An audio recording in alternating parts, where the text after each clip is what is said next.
All right, this episode is brought to you by manscaped.com. And if you don't know what Manscaped is, they are the premier specialist in ball shaving science. So check them out at www.manscaped.com.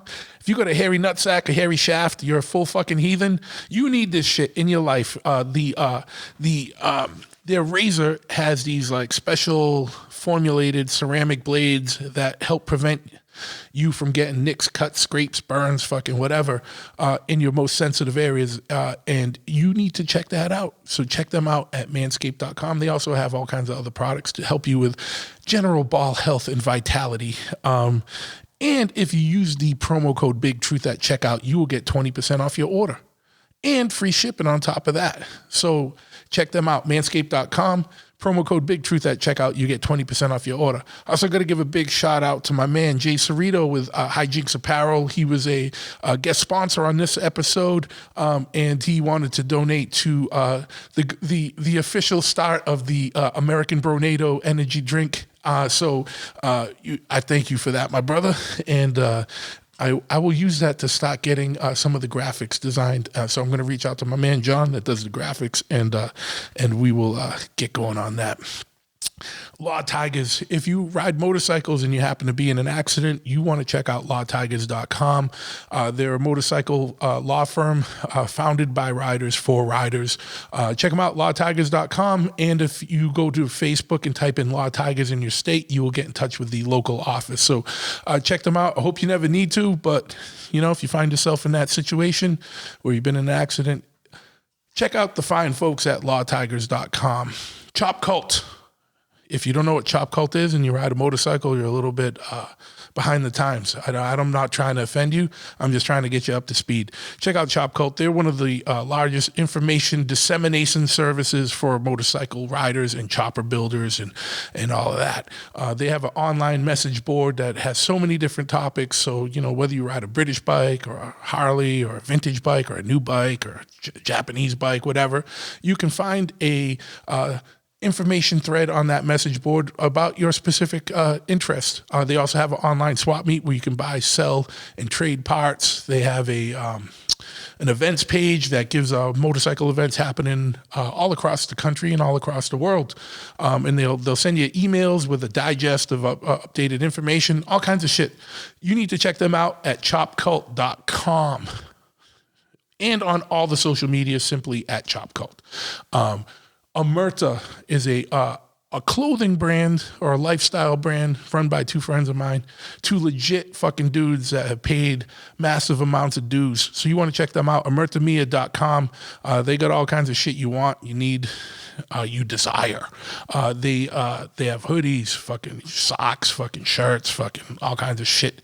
Omertamia.com. And if you use the promo code Big Truth at checkout, you get 20% off your order there. So we're just saving you money left and right. So omertamia.com, promo code Big Truth at checkout, you get 20% off your order. They're also on all the social medias at Omertamia. Pitchfork is a clothing company and a record label based out of New York. My man Warren and company own and operate it. Warren was a stage manager and toured with Slayer for fucking years and years and a bunch of other bands. Real inside in the industry shit, man. You see everyone rocking Pitchfork shit. They're a staple in the world. So check them out, pitchforkny.com. They got all kinds of fucking gear. They got a record label where they're doing limited press releases of the 7 inches that have an East Coast band on one side and a fucking West Coast band on the other, and limited colorways, all kinds of shit, cool collectible stuff, man, by bands that you give a shit about. And if you don't know them, you will dig them. So expand your mind and check out new shit. Pitchforkny.com, man, staple in the hardcore metal and punk rock communities for a couple decades now. What else? Who else sponsors this? First and foremost, I got to thank all the people that are sponsors on Patreon. If you don't know what Patreon is, that's a direct way for you to help sponsor the show. And you don't have to be a company to do it. If you are liking all the free content that you're getting, and then if you hours of entertainment with this podcast, and you want to kick back a little bit, you can become a Patreon or a patron of the show. Sign up on patreon.com/bigtruth. And there's different levels that you can get involved in.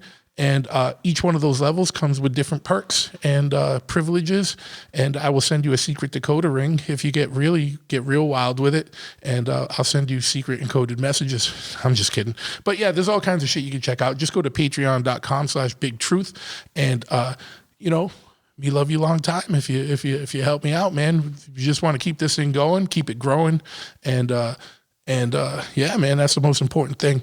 Choppahead is my motorcycle shop. If you're not already familiar with it, check it out at choppahead.com. Now it's spelled in the most masshole of ways, which is CHOPPAHEAD.com.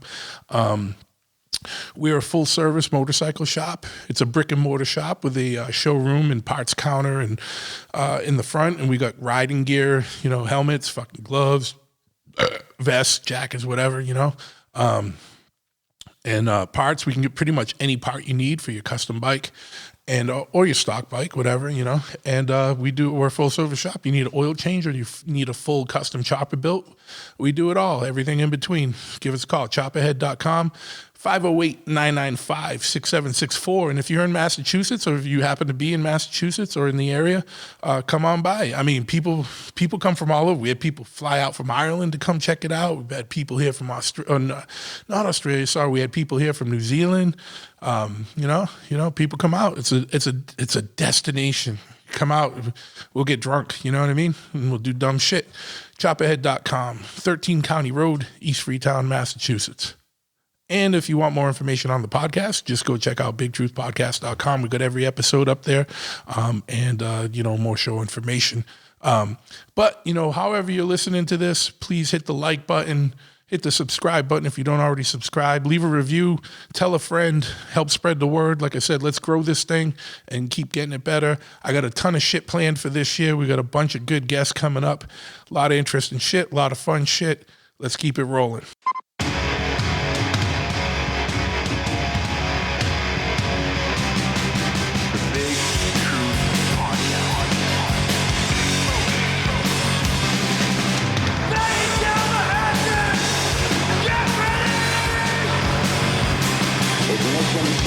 Start. 6, 5, 4, 3, 2, 1. We have a liftoff. Yes, once again we have liftoff. I was so about to do the Good Morning Vietnam, but do the Good Morning Johannesburg like you just said. Before I introduce my guest, I do have to give a shout out to all my South African people that put me at number 1 in the automotive category.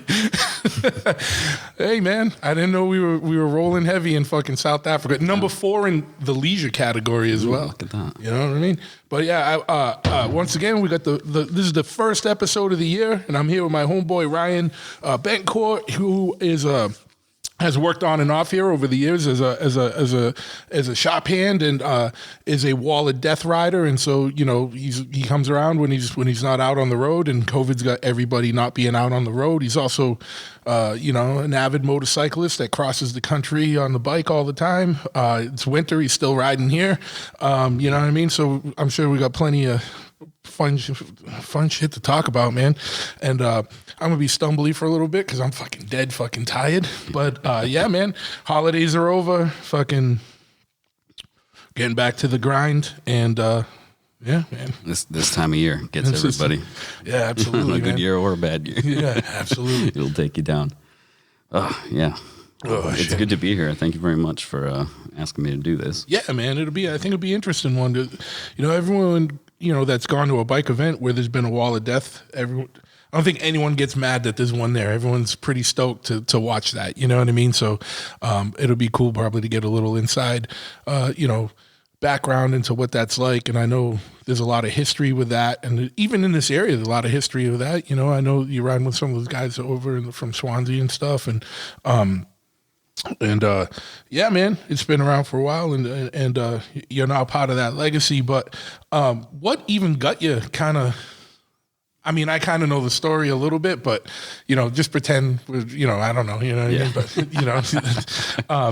kind of even what got you interested in that, and, how'd you go about just getting involved in riding Wall of Death? And for anyone that doesn't know, the Wall of Death is, if you just Google it, like there's no real way to explain it. It's like people using centrifugal force to ride, like sideways. Yeah, it's like the most amazing sleight of hand that's not sleight of hand. It's real life magic. Yeah, it's pretty wild. Well, I mean, I started with it by, people joke and say, by appointment or by chance, you end up, standing on the edge, of doing this thing, whether it's just experiencing it and watching, a Wall of Death or getting your hands on it.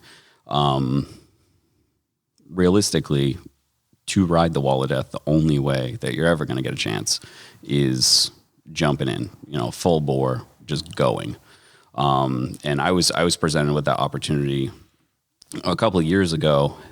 Vance and Leathers out of Fall River, Massachusetts, actually had a wall come in for one of the anniversary events, and they were looking for some hands to help set the thing up, tear it down, do some overnight security or whatever. So I remember that because we had to give you time off. Yeah. I was like, hey guys, like, can I get out of here? And you're like, of course, you guys were always great and accommodating for that stuff. But I was just stoked on it because it's always been in my consciousness, and through motorcycle stuff too. But like being in New Hampshire as a kid, I bounced back and forth between Massachusetts and New Hampshire a lot, and going to Laconia, events like that. The rallies, good, bad, and different. They all have, crazy things going on. But I remember seeing a wall up there and just blowing my mind. The whole thing, the smell of the motorcycles, the structure, watching it move while the motorcycle rode around inside of it and looking at it and being like, this can't be safe. What is going on there? Like it instills this weird, like, it doesn't instill it. It's in you already. You have these primal fears. Yeah. Now, was this before you were riding, or this was like already you riding and stuff, or was this when you were a kid? This was when I was a kid. My dad used to ride motorcycles. He was into fast cars, all that stuff. And it's kind of funny because he pretty much gave all that stuff up when he had kids, just because he was like, nope, going to do the right thing, going to make sure they're, safe, and I'm going to make smart decisions with my money and all that. And like, as a kid, I'm looking at it like, oh man, all these other kids are riding dirt bikes and everything. And I found plenty of ways to ride dirt bikes and get wild on my own. But it was kind of funny. Because, in New Hampshire, aren't you issued one or something when you reach a certain age? Something, a rusty old truck, whatever. With a dirt bike in the back. But that's the funny thing. Happy 7th birthday. Yeah. But that's the thing is like I was fortunate enough to come across one as a kid. Yeah. A lot of people, especially in, this day and age, it's not in the social consciousness that it used to be. These things, we'll get back to how I got into it, but like just the Wall of Death in general, like the Motordrome was as common as a Ferris wheel. If you didn't have one of these things on your midway, you weren't legit. Yeah. That's the way it used to be. It was because a Ferris wheel was expensive. To get that steel together, get that machinery out on the road. And we're talking like, 1920s, 30s, like getting that type of stuff down the road. It's different now. Now you'd rather have that because it takes, 5 guys that can, put that piece together and then go move on to the next piece and go put that together and do all that. The Wall of Death takes hands that know the Wall of Death in and out, every screw, nut, bolt, board. You got to know everything about it. And that's brings us back to when I got into it, was literally picking stuff up, putting it down, trying not to be stupid and getting in the way. It's as simple as that, like going and helping them set up, tear down, and having an appropriate work ethic, but not, overstepping and talking too much. Just sit back, enjoy the ride as much as you can, take the abuse that you got to take, and just move forward. But and that is an important skill set in in general in life, in the worlds that we kind of live in. Like that's how I used to be in like tattoo world or like in the motorcycle world, is that you come in, you work, you show initiative, you don't know, but you don't overstep, and you just kind of listen more than you talk. Yeah. And you absorb shit, and then and that's a very sought after and respected thing. You know what I mean? And it's not as common, I think, as it used to be. Just those qualities in a person, like it's very rare now. And when you do find it, you're stoked. You know, and especially me as like a business owner, like owning two businesses, like finding people like that, especially like in the tattoo world, even more like half these people, they watch all these shows and no one even wants to do an apprenticeship anymore. Like, and then there's like tattoo college and fucking dumb shit like that. Like, yeah, and people have that sense of entitlement of like, well, I put this much time in, I paid to do this thing. Yeah. They're going to hand me a piece of paper and I'm going to be an expert. I'm going to be good. Like, oh yeah. That's it. You know, people have that mindset of just, it's all good. Like they get out and they feel like, I'm supposed to get the job. I'm supposed to do this. I'm supposed to do that. And nobody's supposed to question it. Nobody's supposed to say like, well, what's your real life experience? You know, and they're like, well, I got nothing. Yeah. I've gone to school forever, and there's nothing wrong with that. There's nothing wrong with that at all. But your expectations need to match what the world's going to throw at you. Yeah. You know, you can't walk in and allow yourself to be blindsided by the world when it's like, oh wait, what? You literally, I mean, we've had so much help on the road that comes from all different walks of life and stuff like that. But sometimes you're literally teaching somebody how to tighten and loosen a bolt. Yeah. Or like the difference between a 2x4 and a 6x6. Yeah. You know, those kind of things. And it's a great opportunity to be able, you know, help somebody learn something today. But at the same time, you sit there scratching your head like, oh my God, what have we gotten ourselves into? Like, what is happening in the world right now that like you know how to open a bottle. I know you know how to open a bottle. Yeah. Like, why are we having an issue tightening a bolt right now? Yeah. It's kind of the same. Yeah. But it's just funny like that, you know, and this, I don't know. Yeah, it's that's weird. That's a whole nother thing we can get into. But it's like you touched on a couple things there, titles and stuff. Like I have the position out for a tech here, and I got guys that are like, well, me and my father built a Sportster. And I'm like, yeah, that's awesome. Yeah. Fucking hell yeah, dude. Cool. That doesn't make you like a Harley Davidson tech. I don't want you breaking into a 2019 fairing to like, you know what I mean? On some Street Glide 2019, like to get into shit. Like, you know what I mean? It's like, it's so weird the disconnect that people have. Like they think, yeah, I built a Sportster with my dad. I can be a Harley tech. And I'm like, yeah. I mean, kids coming out of MMI have a good kind of background, but they don't have practical real world knowledge. Like you have a good foundation to work from, but you don't really learn until you get in it. It balls deep in it. You really don't learn until you fuck some stuff up. Like, that too, it's as simple as that. Like there's no better way not to make a mistake again by like making it big the first time. Yeah. You know, because you will never forget. And if you forget, then it's like you gotta just pick something else to do. Yeah. This is not. If you didn't learn a lesson from that, then like I don't know what to tell you, kid. Like, it's just weird times, man. And I think though, like I think people are seeing the value of like kids are going to college, and some kids are going to college, and some kids are going into the trades. The trade kids are making as much money, if not more, and they have no student loans. And like, so there is still a subset of people that are into working with their hands and doing that type of stuff and whatnot. And, you know, I think at a certain point, there's only going to be so many people that want to get college degrees that really can't do much with them, you know? Yeah. And I'm not slamming college. I mean, 100%. If you want to be a biologist and that's the field you're going to, by all means, you gotta, you know what I mean? But if you're just kind of floating through trying to figure shit out. Well, that was the thing for me too. Like personally, I always, you know, whatever. It's gotten me where I am today. But I've bucked like traditional education stuff just because coming up through it. I mean, I grew up in an area where there was a really good school system, all that. But when it came down to it, it just didn't mesh with my mind. You know, I was hungry for knowledge 100% of the time. Yeah. I still am, you know, every single day. But the structure just didn't work. You know, I have no issue with structure. It just was one of those things where a lot of times, you know, I'd be ahead of this or that, you know, and because of it, I would end up getting in trouble. And then I'd be behind in another thing, and then I'd get in trouble. And then it was all just trouble, you know? Yeah, exactly.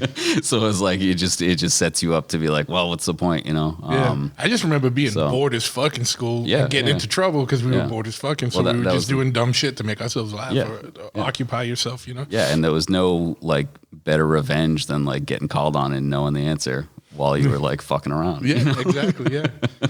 So, exactly. Yeah, it's just funny.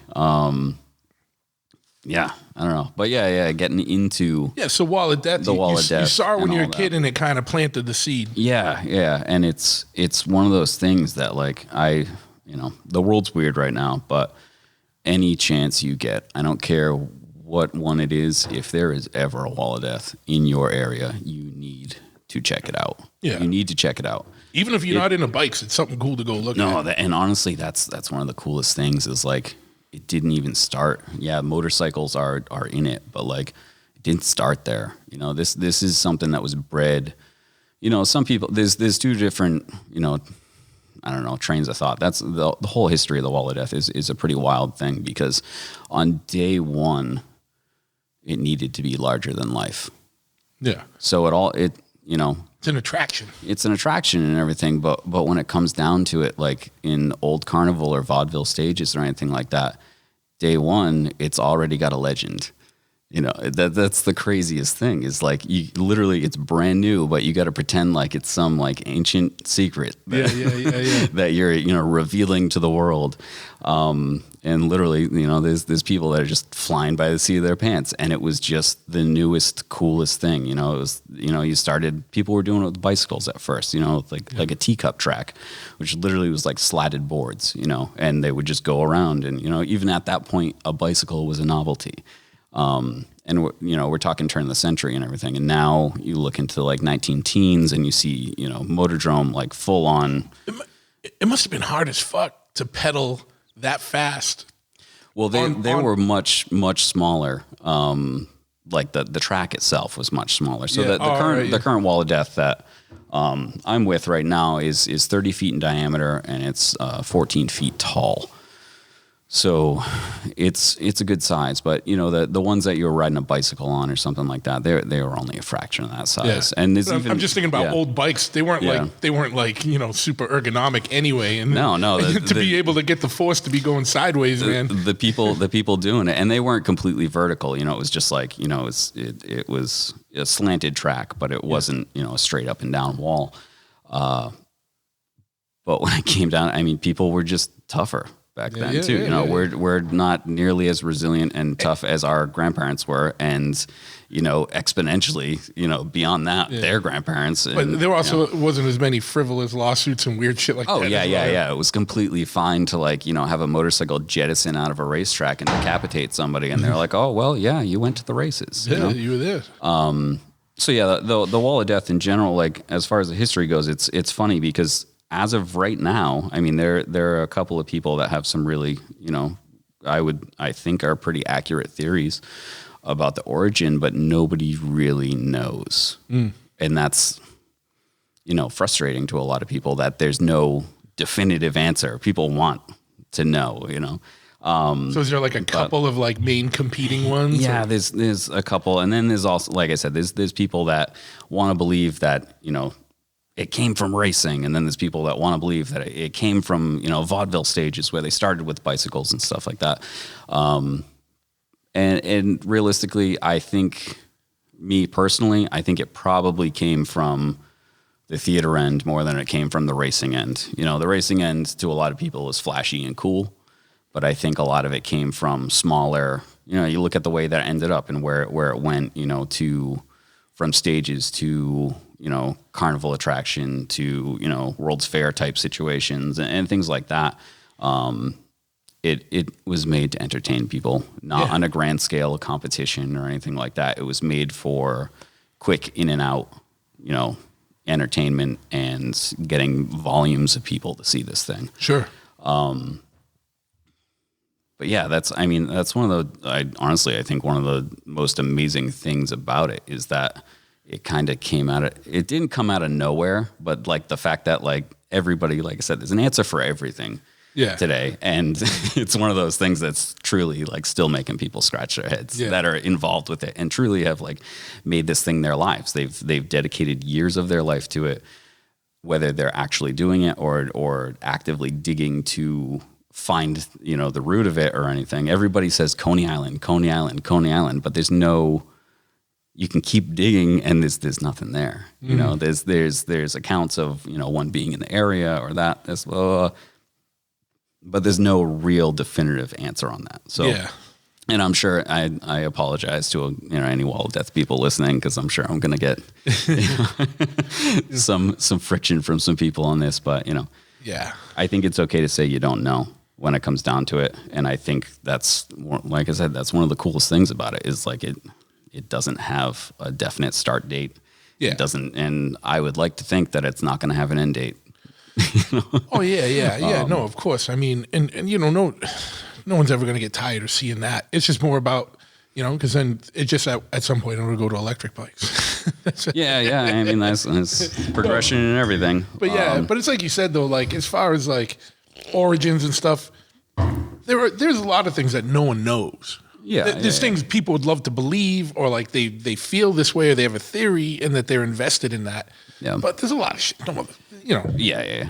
You really know? Were you there? You got historical archival accounts and photos and fucking this and that. Do you know? Right. Then you don't really fucking know, motherfucker. Relax. Yeah, like I said, there's some people that have like strung together some pretty compelling evidence. Sure. But yeah, it's still, the jury's still out on that. Yeah. I mean, once again, like trying to bring it full circle back to how I got started in it, it was literally just showing up. I mean, I was into motorcycles. I was working here as a shop hand. We got plenty of stories to tell about that. But so the main one being your first day here. Okay. Yeah. We were. No, let's save that. Let me finish what I'm saying. Let me finish. That's a whole. That could be a podcast in itself. Yeah, but so you went over. Vanson was having they had a Wall of Death over for their party, for their anniversary party, and you went as to help out. And then so you were there, and then did that trigger your shit from when you were a kid and like the memories of that? Yeah, I mean, I had never been that close to it. Now I'm literally setting this thing up. We're taking it off the truck. We're getting every piece laid out. And it is a process. We can talk more about that later. But the process to get this thing together is grueling, especially if you're walking in blind, having no clue. You don't realize that you got like 30,000 pounds you got to move by hand. In a day. Yeah. And you're there with, typically you get like 6 people together to move this stuff. And there's no cranes, there's no forklifts, there's no nothing. It's all manpower. It's all sweat and blood and just doing it. Yep. So we get through that process, get the thing set up. And now, there's a whole nother level of satisfaction standing on the edge of that thing, looking down into the barrel, hearing that motorcycle start up. And you just built this thing. You're literally standing on top of something you built. You watch, people in a day or two. Yeah, you watch people raise barns, and you're like, oh, that's crazy. They do it all by hand, and then you literally build a building in a day.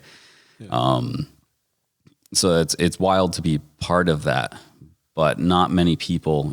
There's so many people that come in and help out, and any help that we get is always, we can't thank people enough.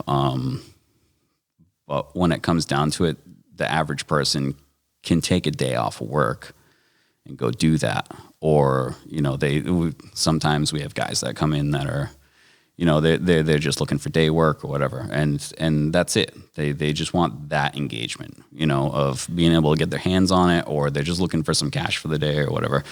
It's pretty rare that you get somebody that can say, I want to do this, but not, I want to do this today. Yeah, I want to do this tomorrow, or like this was cool for the weekend, but let's go. It's get in the van kind of situation. Yeah. Like how do I really sign up? Yeah.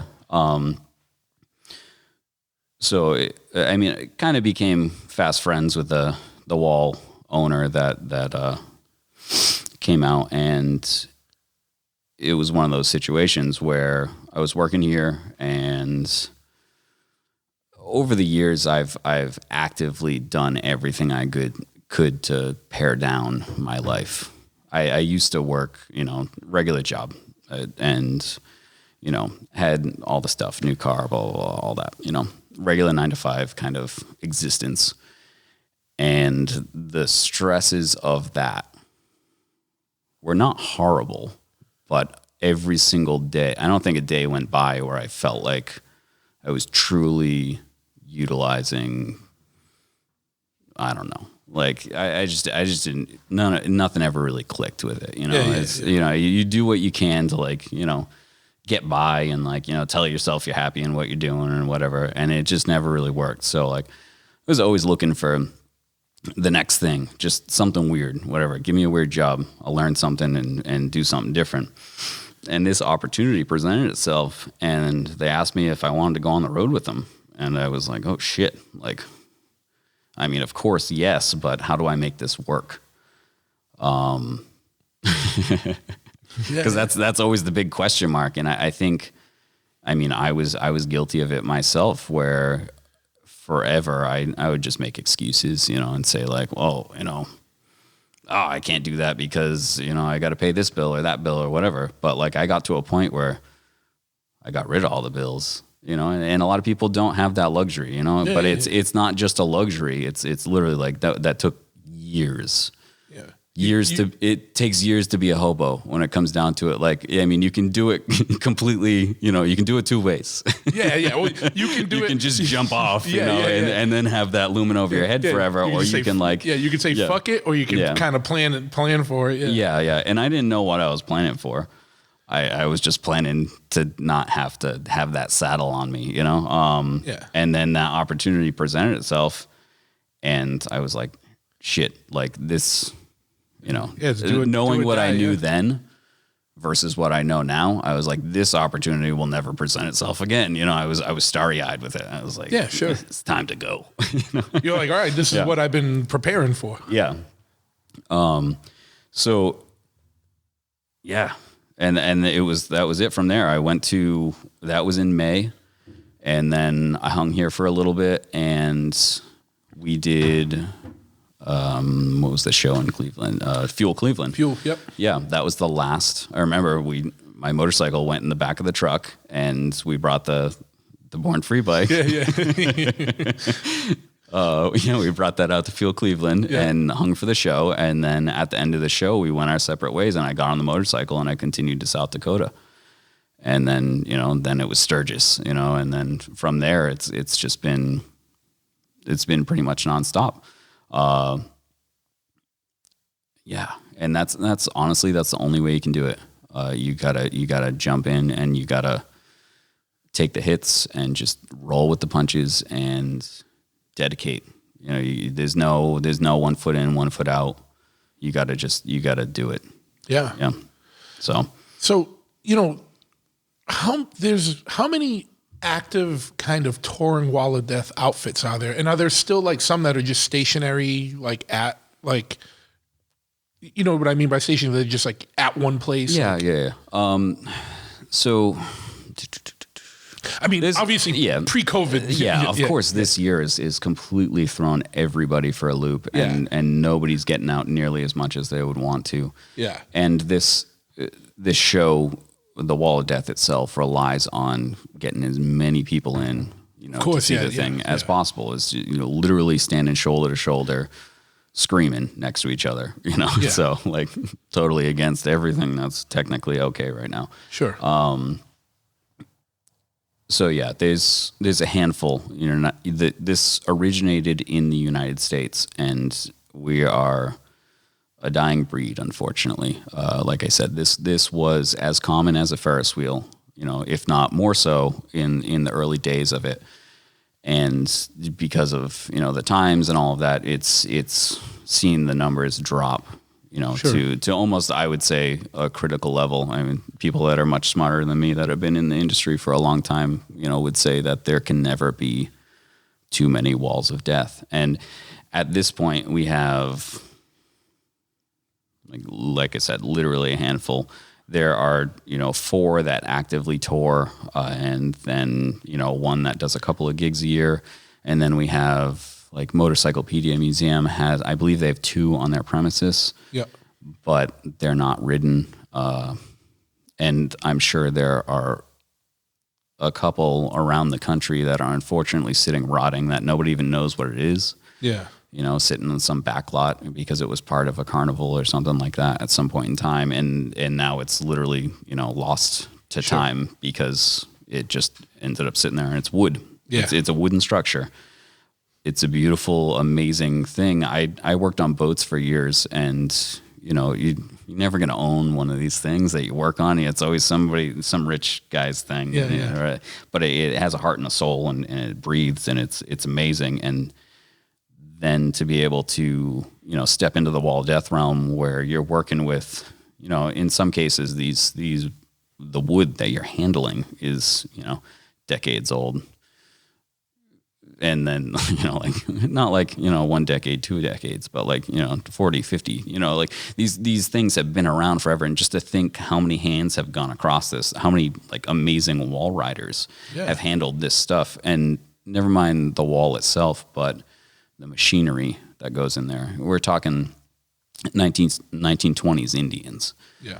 They're the staple. There's plenty of other motorcycles, go-karts, flexi cars, all kinds of different apparatus that have been on the wall of death over the years. That's a whole nother crazy topic. I mean, literally you had lions in sidecars at one point in time on these things. Pre-frivolous lawsuit. Yeah. Once again. Well, I think that should be the mission for post-COVID. Yeah. Mad Max world. Just bring the anything fucking lions goes. back. Yeah. Bring the lions. Has there ever been a bear? Gotta have. I mean, Russia. Anything's possible. Yeah, Russia. Go to the Czech wall of death and see whatever the fuck you want. But crazy things like they would put monkeys in little cars up there. They'd tow people on roller skates on the wall of death. I've seen. I didn't see it on the wall of death, but there used to be like monkey races. Oh yeah. They had, and I look at those photos. And I'm like, you look at, like, it's not a remote control car. The only thing I can think of is like maybe these were set up like an old remote control plane where it literally had wires, and you would sit and you start the motor up, and the thing takes off, but you stand in the middle of the circle pretty much and just control this thing as it flies around on a wire. And I'm looking at these cars, and I'm sure there's somebody that has an actual answer for this, but I just look at these photos and my brain melts out. This ain't Mythbusters. We're not trying to get to the bottom of shit. My brain melts out of my ear because I'm like, what the fuck is that? Are you kidding me? Like, that can't be real. And someone's like, oh yeah, that was so-and-so. And I'm like, oh shit. Yeah, it's fucking crazy. Yeah. Yeah, and I'm like, shit, do I look like that when I'm up there? So why is it 1920s Indians are the staple? What is it about those bikes that make it better or more preferable for a wall? Is it nostalgia, or is it something about how they ride? I mean, right now there's definitely, that's like the gem. Any of the wall of deaths that are operating right now, those are a beautiful vintage machine that can take the hits. Ultimately, Indian and Harley have always had this rivalry from day one, but when it came down to it, the same era, Harleys weren't as well balanced. Nice voice crack there. Weren't as well balanced. Are you trembling in fear about like the wrath of Harley guys coming at you for that? They're gonna be pissed. Yeah, it's funny because the machine itself, the way the frame was set up, you look at the early Harleys and they had a single down tube frame. This might be too technical, We got a lot of bike guys that listen. Yeah, but all right, the punk rock guys are the people that the weird shit. Just bear with us for a couple minutes. So the Harleys were more like a bicycle. Ultimately, when your traditional bicycle frame, you have that single tube that runs down to where the pedals are and all that.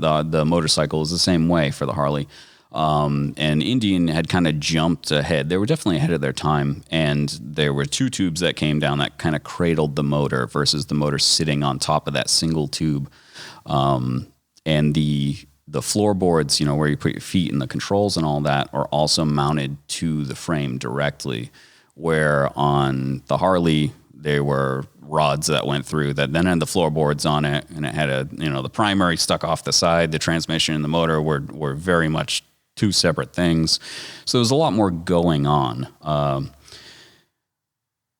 So when you take this thing up on the wall, the Harley would have a lot more flex because of the way the frame was set up, and any flex that you have in the frame that, would take up bumps on the road translates to being a lot less stable under that G-force, and the frame itself just isn't as sturdy. Yeah. So then the Indian, is miles beyond, the geometry of it, the riding position, all that, a little bit shorter wheelbase, blah, blah, blah, blah. It was just a better machine, and when they went down, they got up quicker when it came down to it. They didn't get as mangled. The primary didn't stick out. The frame wouldn't get twisted. And once again, all these things are possible, and accidents do happen. But the Indian was just a more stout machine. For that application. For that application, and it's a wild application. There's no torture test that anybody did in any factory at that time that was like, this is going to be the one to do it. Like the only way, these people that were pioneering and no one was marketing a motorcycle specifically for the Wall of Death, even though they could have back then since it was so popular. Yeah, literally the board track racing and all of that.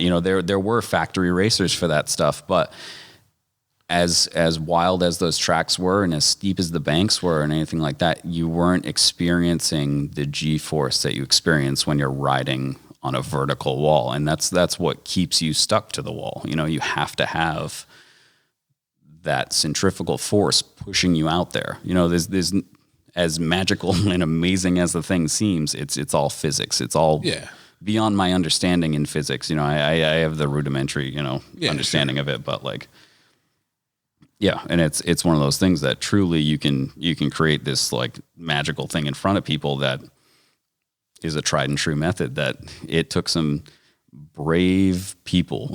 Yeah. It's funny. The oh man, I had a captain. I used to work on boats, and one of these captains that I had used to say, "There's a fine line between being brave and being reckless, and you better recognize what side you're on." I think a lot of those guys were on the reckless side, a little less on the brave side, but they it's whatever. You want to step on the moon, you got to figure some stuff out, and the only way to do it, once again, is to make those mistakes. So how fast are you going? Like, do you got to go to get that force? It depends on the size of the wall. Like I said, there are different diameter ones. So in the wall that I currently work with, we got to go just shy of 30 miles per hour to be able to stick to it. Yeah. Once again, and that doesn't sound fast, but when you're going in a fucking circle vertically, like that's probably feels a little sketchy. And I think if you ever get to the point where you don't have that little voice in the back of your head, like, maybe this isn't a good idea, it's time to stop. But when it comes down to it, so just again, the Wall of Death, we're looking at a wooden barrel, planks, barrel. This is just, exactly what it sounds like. 30 feet around, 14 feet high. So there's this structure around it to keep it, stable as we're riding in there. But there's, flat floor. There's a starting track that's at about 60 degrees, and then a vertical board wall that you get up on, and the only thing that keeps you up there and the only thing that keeps you safe is going, you don't have to go balls to the wall fast, because then there's, but you got to do about 30 to be able to stick to the thing. Yeah. And once again, the larger the barrel, the faster you got to go, and then smaller, the slower you can go. But, they had Guy Martin, the TT racer, from the UK, it broke a record, on the wall. And I think it was about 90 miles per hour that he did. But the wall that they set up was in an airplane hangar. This isn't he's not doing 90 miles per hour in a 30 foot. Yeah. Like the G-force would be insane. And it would, not only would it, blow your mind, but it would also blow up the wall. They can't handle that kind of thing. But probably launch the dude. Yeah, that structure, like it would send your skull through your feet. But the structure that they broke that record on was massive. So you guys are traveling, and we'll get more into still like continue the story, but this is just an aside.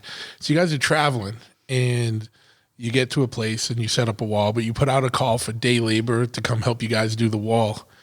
That seems like that could be a little sketchy if you got a motherfucker that don't know, and especially when you said you got to teach some people how to tighten or loosen a bolt. Like, this is shit like that could fuck with your life. You know what I mean? Like, how, like, that's going to be the sketchiest part of the whole fucking situation. You know what I mean? Like, yeah, I mean, there's all kinds of it's stories a fucking with meatball that doesn't know how to hold a wrench, and like, you're like, you know, because that's got to, that surface has got to be pretty. Yeah, it becomes a well-oiled machine, you know, after a while. But once again, this is.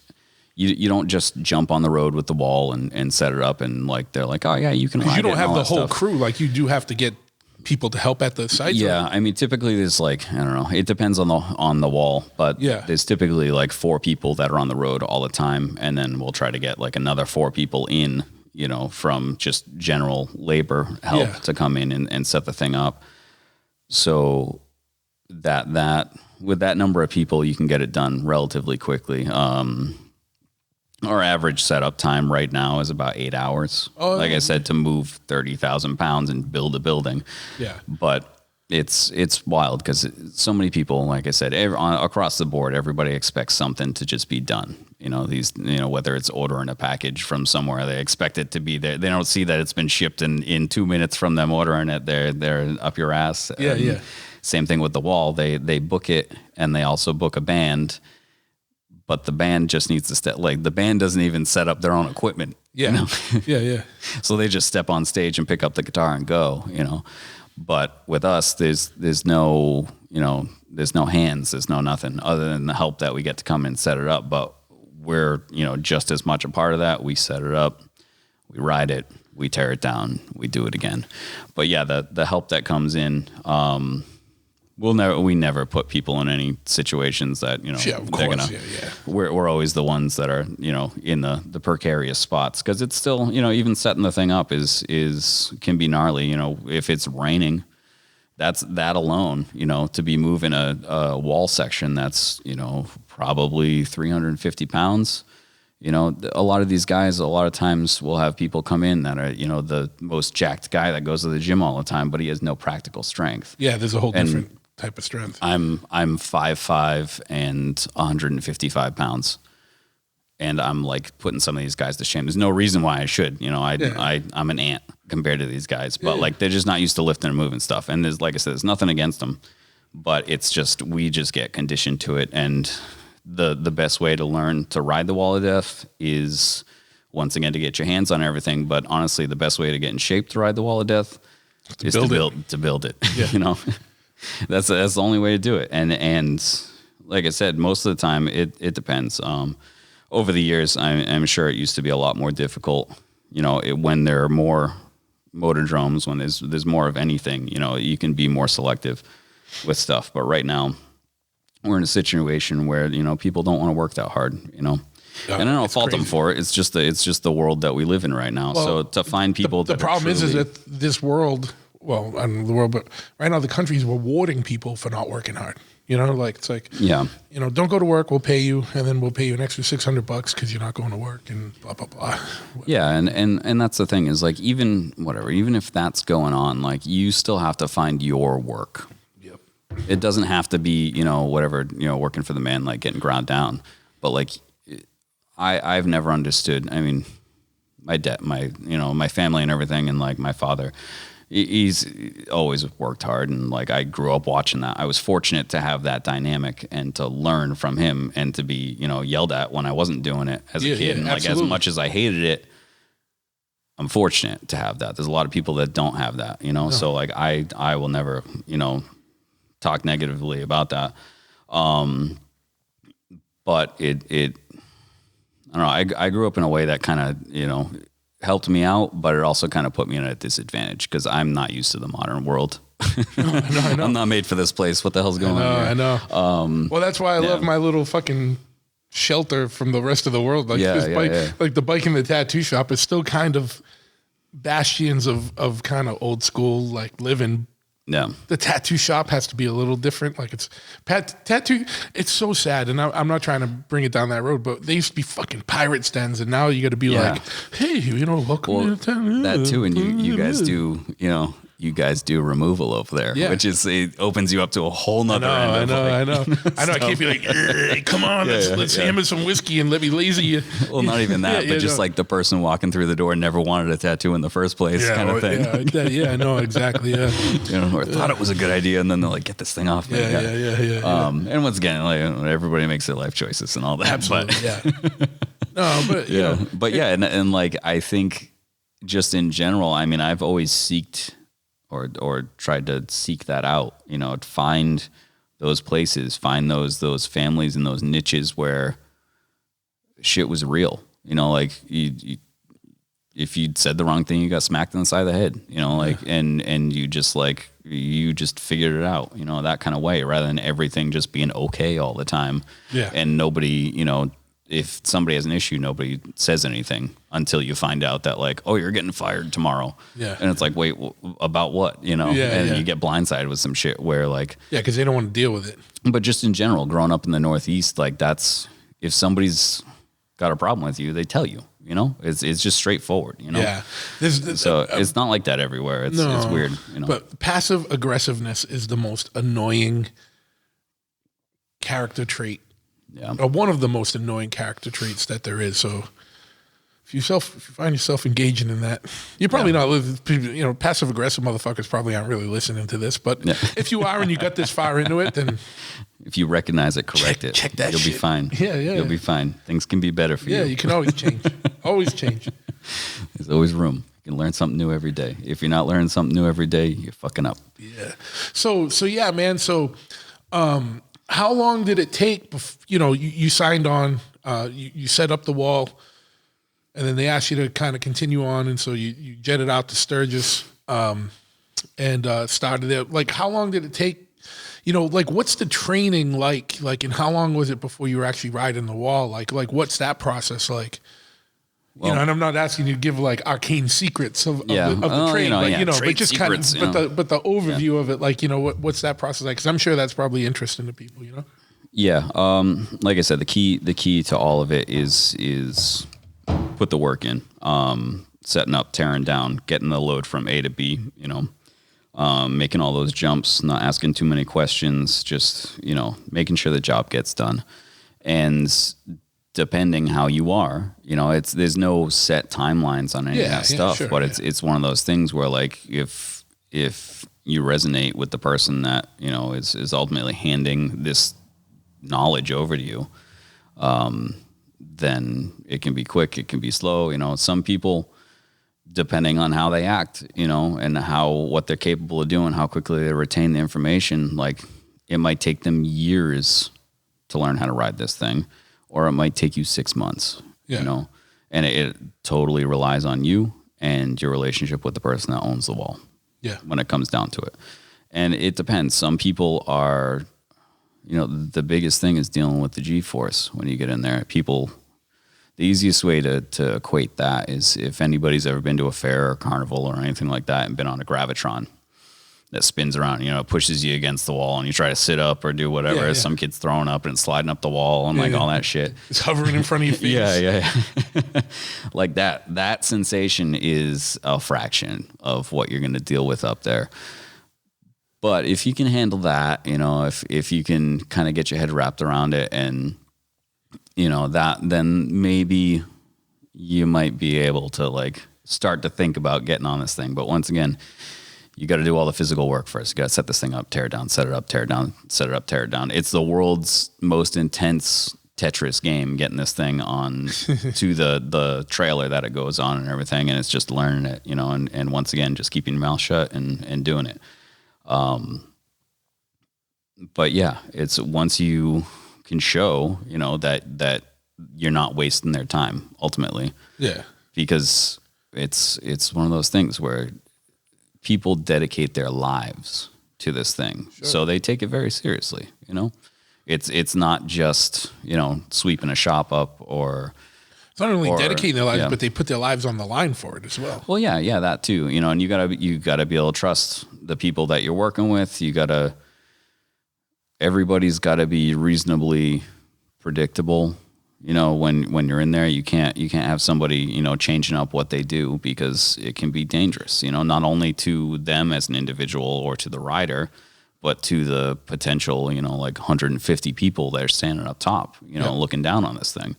So to make that kind of bond with people that you trust them in that way. It's the same thing with, like, if you used to riding with a group of dudes, that you get to the point where you know where they're going to go. You see where everybody kind of sits in the pack. You know how they approach corners, like all that stuff. And you can't teach that. You just get a feel for it.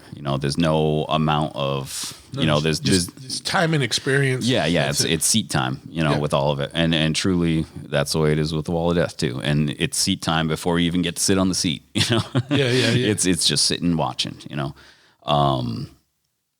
So yeah, I was fortunate. I pretty much got fast tracked, with the wall that I was working with, and very grateful for the opportunity that was given to me. And I was able to, get on the wall relatively quickly. What was it like that first time that you actually, like, I don't know, because I don't know that process. Do you kind of just take baby steps going around? Yeah, so you start by, going around on the floor, first, just riding in a circle, literally riding in a circle, and making sure that, like, you don't get spun out, you don't get dizzy, you don't get anything like that. Okay, you can handle that. Next step, you get onto the starting tracks. So once again, like I said, these are like 60-degree angled tracks. Anybody who's used to riding BMX or skateboarding or anything like that, this probably isn't going to, like, be that wild, in your mind, because it's like, oh yeah, whatever, you're just hitting a bank. Yeah.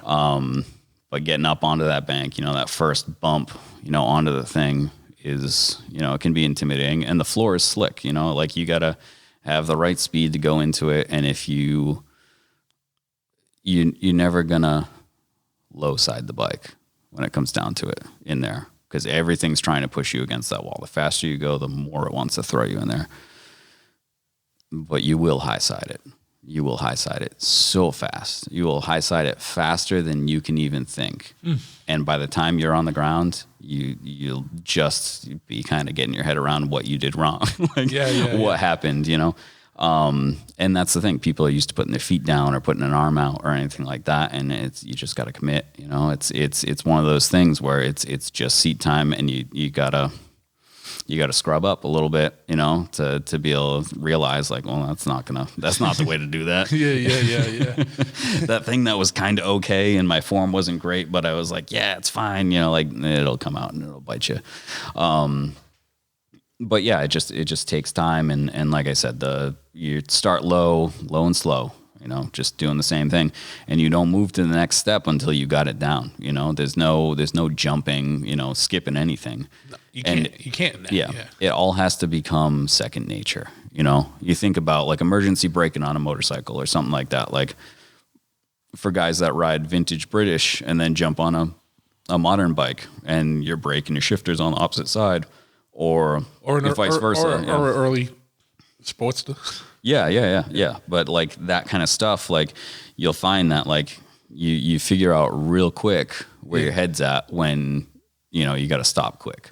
Yeah. And you start grabbing the wrong thing and just mashing down. You're downshifting and braking at the same time because you don't know what the fuck you're doing. You're just smashing everything. But then that's a good eye opener to realize, like, your brain isn't there yet. If you got to think about it, you're not there. So it's got to be second nature, kind of almost muscle memory. Totally. You're just doing it, like, not even really thinking about it too much anymore. Like I said, it's low and slow kind of thing. And then, you're on the tracks, and it depends on the wall. A lot of walls will train you in a go-kart. Some of them will train you on a motorcycle. It all depends where your skill is at. But when it comes down to it, like, the biggest thing to get used to is that G-force, and the only way to do it is to get up there. To literally get used to it. Yeah. And one of the wildest things that people don't realize is, let's, go back to the gravitron, go back to the thing that spins you in a circle and people throw up in it. At Lincoln Park in Dartmouth, Mass, it was called the Roundup. Oh, the Roundup. Yeah, there's a bunch of different names for them out there, but like I also love that. And like, you know, I always say the wrong thing. No, but, I know. but I'm just laughing because I'm just it brought back memories because I literally remember a kid puking and it was just like hovering there, and I was like, ooh, that's fucking. When this slows down, someone's gonna get fucking we're smashed. Yeah. So that thing is engineered for you not to throw up, and it's engineered for you not to pass out. It's made to like make you feel like you're in danger, but there is no danger there ultimately. Yeah. Other than like shoddy craftsmanship on like some fucking Connie that put it together. If the wrong person put it together. No disrespect to the Connies out there, because I know I'm going to get some backlash for that. If the wrong person put it together, or you know, you see major issues with fatigue because those things get put up, torn down, and they don't always get taken care of the way they should. But so like I said, that thing is engineered to keep you conscious and keep you having a good time. You know, if people are passing out, it's bad business. It's not made to do that. Yeah. But if you think about it, you know, you're lean back. When you spin around in a circle like that, your blood's getting pushed to your head. It's going to keep you conscious. It's going to keep you happy, smiling, giggling, doing whatever you do, you know. When you're in the wall of death, you're doing the exact opposite of that. Your head's at the middle of the circle. You know, the faster you go, the more the blood wants to dump to your toes. So if you're not breathing right, if you're not paying attention to what you're doing, if you go too fast, too quick, like any of that stuff, it's just gonna, lightheaded. It's gonna, if you're lucky, you'll just get lightheaded. If you're not used to it, if you're not breathing appropriately, if you're not engaging your core, it's literally the same stuff that like they train fighter pilots to do. Sure. You know, Hicks maneuvers, you know, to like engage your core to keep you from blacking out when you're doing like a high G turn or whatever. I don't know the appropriate term, but it's the same thing in there. And if you go too fast, too quick, you will black out. Yeah. Like, but you'll black out either in a go-kart or on a motorcycle that, you know, is it's on a vertical wall. On a vertical wall. Yeah. And there's, you know, ultimately everything comes down to the floor, but you know, you could go up to the top first before that happens and have farther to fall. And have farther to fall. So it's wild. And like I said, did you ever black out? No. I've had a little bit of like, you know, fuzz and stuff like that. And unfortunately, like, you know, we all do everything we can, but your genetics, you know, are either some people are more predisposed to, you know, being good at it. Some people are, you know, predisposed to just passing out, you know? Yeah. I'm fortunate, I think, to be, you know, like I said, I had a little bit smaller stature and, I've spun around a lot in my life. And I haven't had any issues with that, but it is funny too, because the more you do it, like when you first start and you get up there, you're like, you know, finally, once again, everything's low and slow. And then you push up and you finally get onto the wall. And it's like the most incredible feeling in the world. But it also, you know, that 30 seconds that you did it feels like a lifetime the first time you do it. You know, it's there's no, I can't compare it to anything. You know, the adrenaline rush is wild.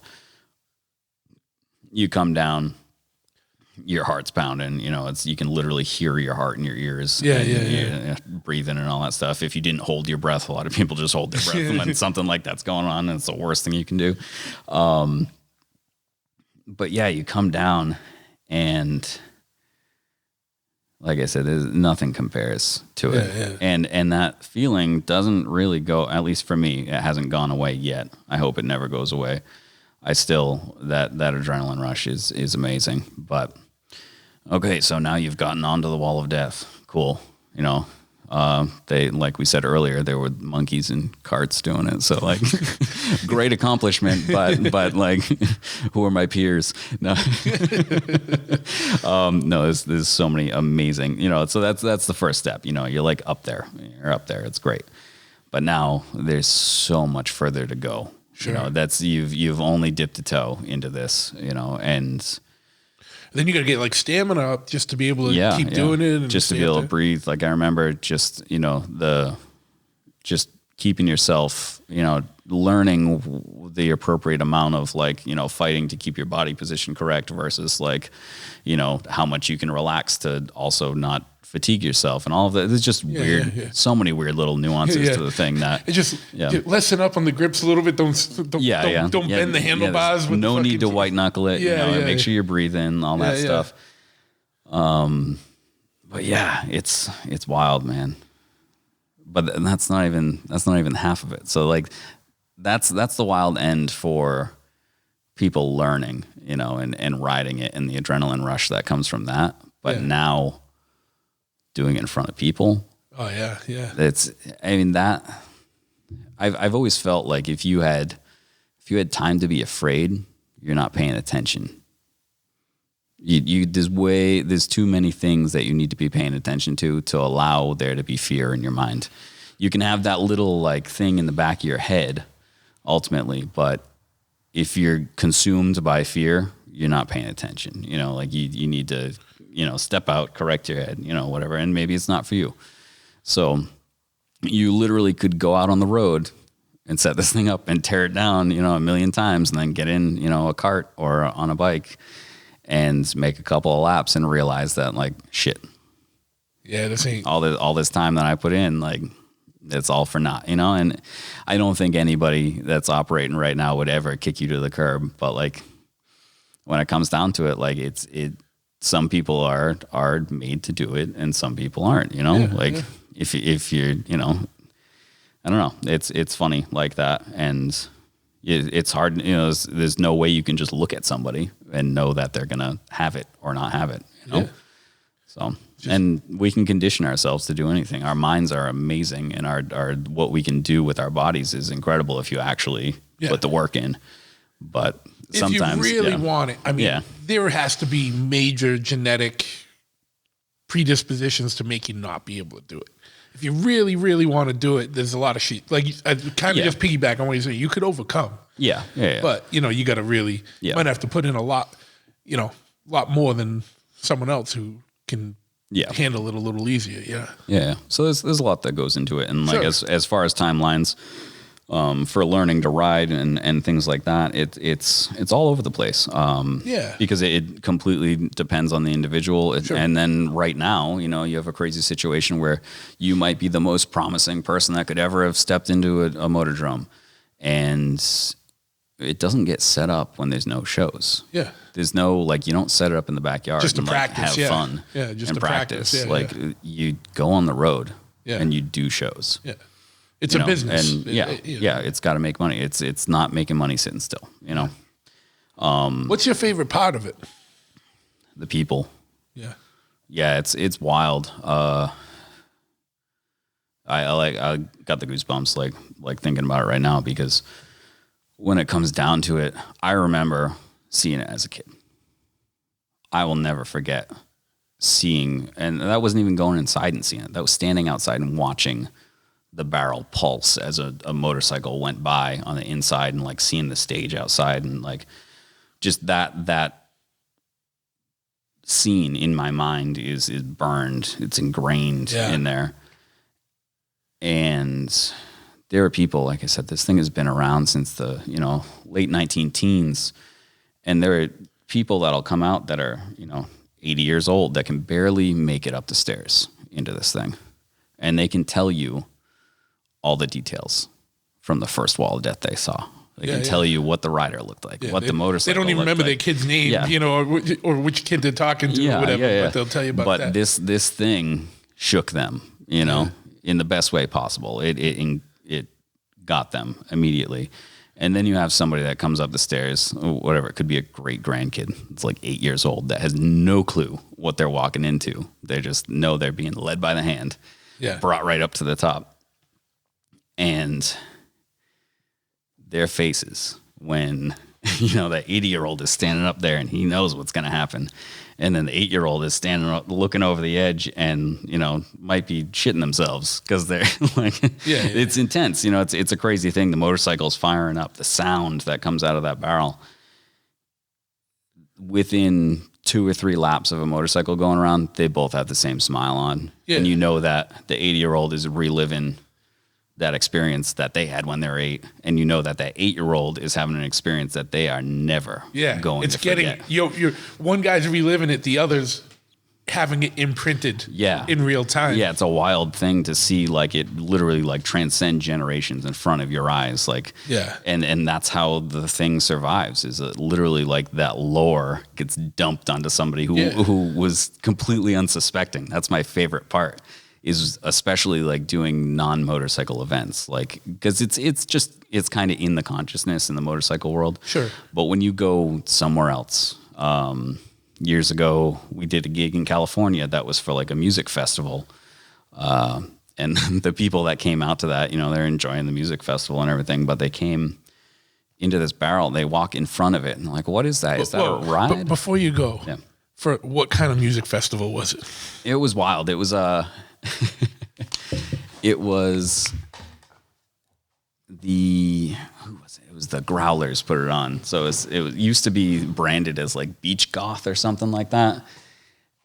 And the bill, Beach goth? yeah, yeah. Fuck is that? I don't know, man. It was the craziest mix of stuff. Like, so Like they're wearing like a Cure shirt and like OP shorts. yeah. I mean, it was Fucking, in San Pedro. Surf's down, dude. Surf's down. Everything's gray, Everything's great, dude. heavy fog, bro. That's gonna be some fucking California shit, dude. I'm sorry, Oh, man. it was. There's no disrespect to the state of California, but that would not fucking beach goth would not fucking happen on the East Coast. That's all I'm gonna say. Oh man, yes. I mean, that's just Fucking that's beach just goth. day to day life on the East Coast. You got a good day on the beach. What? Actually, beach goth is probably an East Coast thing because we got fucking shitty gray skies and a beach. Yeah, We're on the coast. it's the only time the surf is up. I take it back, California. It's us. It's us. It's our problem. Yeah, best surfing of the year is right now. While it's snowing. Yeah, yeah. So you know, crazy. The crowd there was just all over the place. There was a bunch of like hip hop stuff going on. Growlers played. I think the B-52s were on the bill. So it was one of those like really just like Yeah, it was just a hodgepodge general of fest. just Yeah, like you know, stuff going on. Fear played. yeah. So like, it's like it a was- European yeah. style fest. Yeah, it was wacky. There were 3 stages, and the Wall of Death, you know, picture them off to the sides. The Wall of Death is now the center of this. It is the hub of this like wheel. There's a couple of other things going on. It's like a Ferris wheel and some other stuff. But the Wall of Death is dropped into the middle of this, and nobody knows what the hell it is. Yeah, we're literally there, and people are like, "Oh God, what's that thing?" You know. And there's, you know, we have music playing and stuff like that, but like, it's free, so people can come up the stairs, but they have no clue what they're getting into. They think it's a ride. They think this, that, whatever. Yeah. And then you get a full barrel. Just because people like it's a music festival, you just lead them by the wrist. You just just wave people in a Do direction. you guys they're gonna go. do you have like a barker, like being like a Yeah, carnival barker? that's a whole nother thing about the Wall of Death. That's a major part of it to get people into it. That unfortunately is kind of getting lost in the current day and age. But that's one of the amazing things that I'm fortunate enough to be able to work with an owner and operator of a Wall of Death that came up through that, you know, who knows all the speeches, all the lingo, all the talk, you know, kind of thing. And he drops these amazing like gems once in a while. Like, holy shit, that's amazing, you know? And he can talk circles around you. It's just, it's wild. But at this festival, we didn't need to do any of that stuff. There was no need for any of it because people are just there to do anything they can as quick as they can, and they're, you know, doing whatever they're doing. And all the boyfriends trying to get away from their beach goth girlfriends for a minute just to see some dude shit. I'm just kidding, everybody. Relax. So people are literally get up there, you know, and you fire the motorcycle up, and motorcycles aren't like inherently cool, you know, whether it's the fawns riding the thing or whatever. Like these people at this festival, some of them, you know, might ride a bike, but for the most part, they're just like, you know, it's a thing from TV, you know. And this motorcycle fires up, and they're like, "What's it gonna do?" Because they're looking down, you know, into the barrel at it. And if you have no experience with this, and you just look at the setup, it doesn't look like it could ever come up to you on the wall. You know, it doesn't even. It looks like, okay, yeah, it might be able to go around on the floor. And then, you know, within 10 seconds of the motorcycle starting, it's going around in a circle, and they're like, oh, okay. And then it goes up onto the wall. Not only does it go up onto the wall, it goes like right to the top of the wall. Like and we're talking inches from people. Yeah. Yeah. We're talking this motorcycle is now within 2 feet of your face. Yeah. And people lose it. They lose their minds, because they never expected anything like that. And it taps into that primal fear. It dials you into that fight or flight moment, but there's no reason to flee. Everything's cool. Yeah. But like we were saying earlier with like the 80-year-old and the 8-year-old, when it comes down to it, like this experience that you get from that, it's the sound, it's the smell, it's literally the feel. The whole structure flexes and moves. It's 100% safe. The thing is engineered, to do what it needs to do, but it's all made out of wood. Yeah. So it breathes. Yeah. With the whole thing. If you were to look at the thing from overhead in super slow motion, it doesn't stay a perfect circle. Like it actually, it flexes as you go around the weight of the motorcycle. There's force, yeah. Yeah. So it hits every sense. Every single sense that you got. It's just you're an smelling, assault on everything. Moving, yeah. So like I said, it imprints on you like instantly, like absolutely blows people's minds. Yeah. And if somebody says it doesn't, they're lying. Or they're just fucking dullard. They're a fucking dullard. And there's nothing that's gonna do anything for you. Yeah, go play video games, dude. For me, that's the most rewarding thing though, is I played in bands, for years and stuff like that. As you're going around, do you see people or is it just that comes with time. Like when you first start to train, your vision is shit. Like you can't really see. And you're probably just thinking you're in your head a lot more. Probably. Yeah. And as you get used to it and the world starts to slow down around you. Your brain starts to process things at the appropriate speed. But that's why everything is low and slow at first. You just work on it and go from there. And there's no. You can't be macho with it. You can't do anything because when it comes down to it, there's no. But you can't be meek either. You can't be macho and you can't be meek. You just got to fucking. It's that fine line. You got to have the task reckless, and do the fucking task. Yeah. So yeah, it's wild. It like I said, playing in bands and things like that. The best reward, is to get people to respond. Sure, whether they know the music and can like sing it back to you, or just be able to get them to like bop along with it. Same thing. You get the new person seeing you for the first time. And it jives with them or whatever, and they click with it. Yeah. But the coolest thing about this, as being a failed musician or whatever, like I never made that work with bands. Like I always enjoyed playing music, but it never was. I never saw any way to make it like a full-time thing for me, and I love it. I still love it. I miss shows. Like I miss shows. Dude, this is the longest I've been without going to a show. The last show I went to was March. It was Murphy's Law. It was the night before the shutdown in Boston. So it was like literally the last show in Boston. And we're going on almost a year. Well, 10 months. Yeah. I think the last time I've gone more than 10 months without going to a show, I was probably 12 or 13, dude. You know what I mean? Like crazy. Yeah, that's wild. Crazy to think about. But and by the way, I just can't give up that beach goth thing. Like I had to do. That's what I was looking at. I wasn't texting somebody. Yeah. And so that's the name of that's the album. That's the title of an album by the Growlers. Okay. But it's also a genre of music. And there was a site that said the top 10 beach goth artists. We won't investigate it any further on this. Yeah. It was a great experience. They treated us very well out there, and it was like this is me being an asshole. It was all over the place. Not Ryan. This is me being an asshole.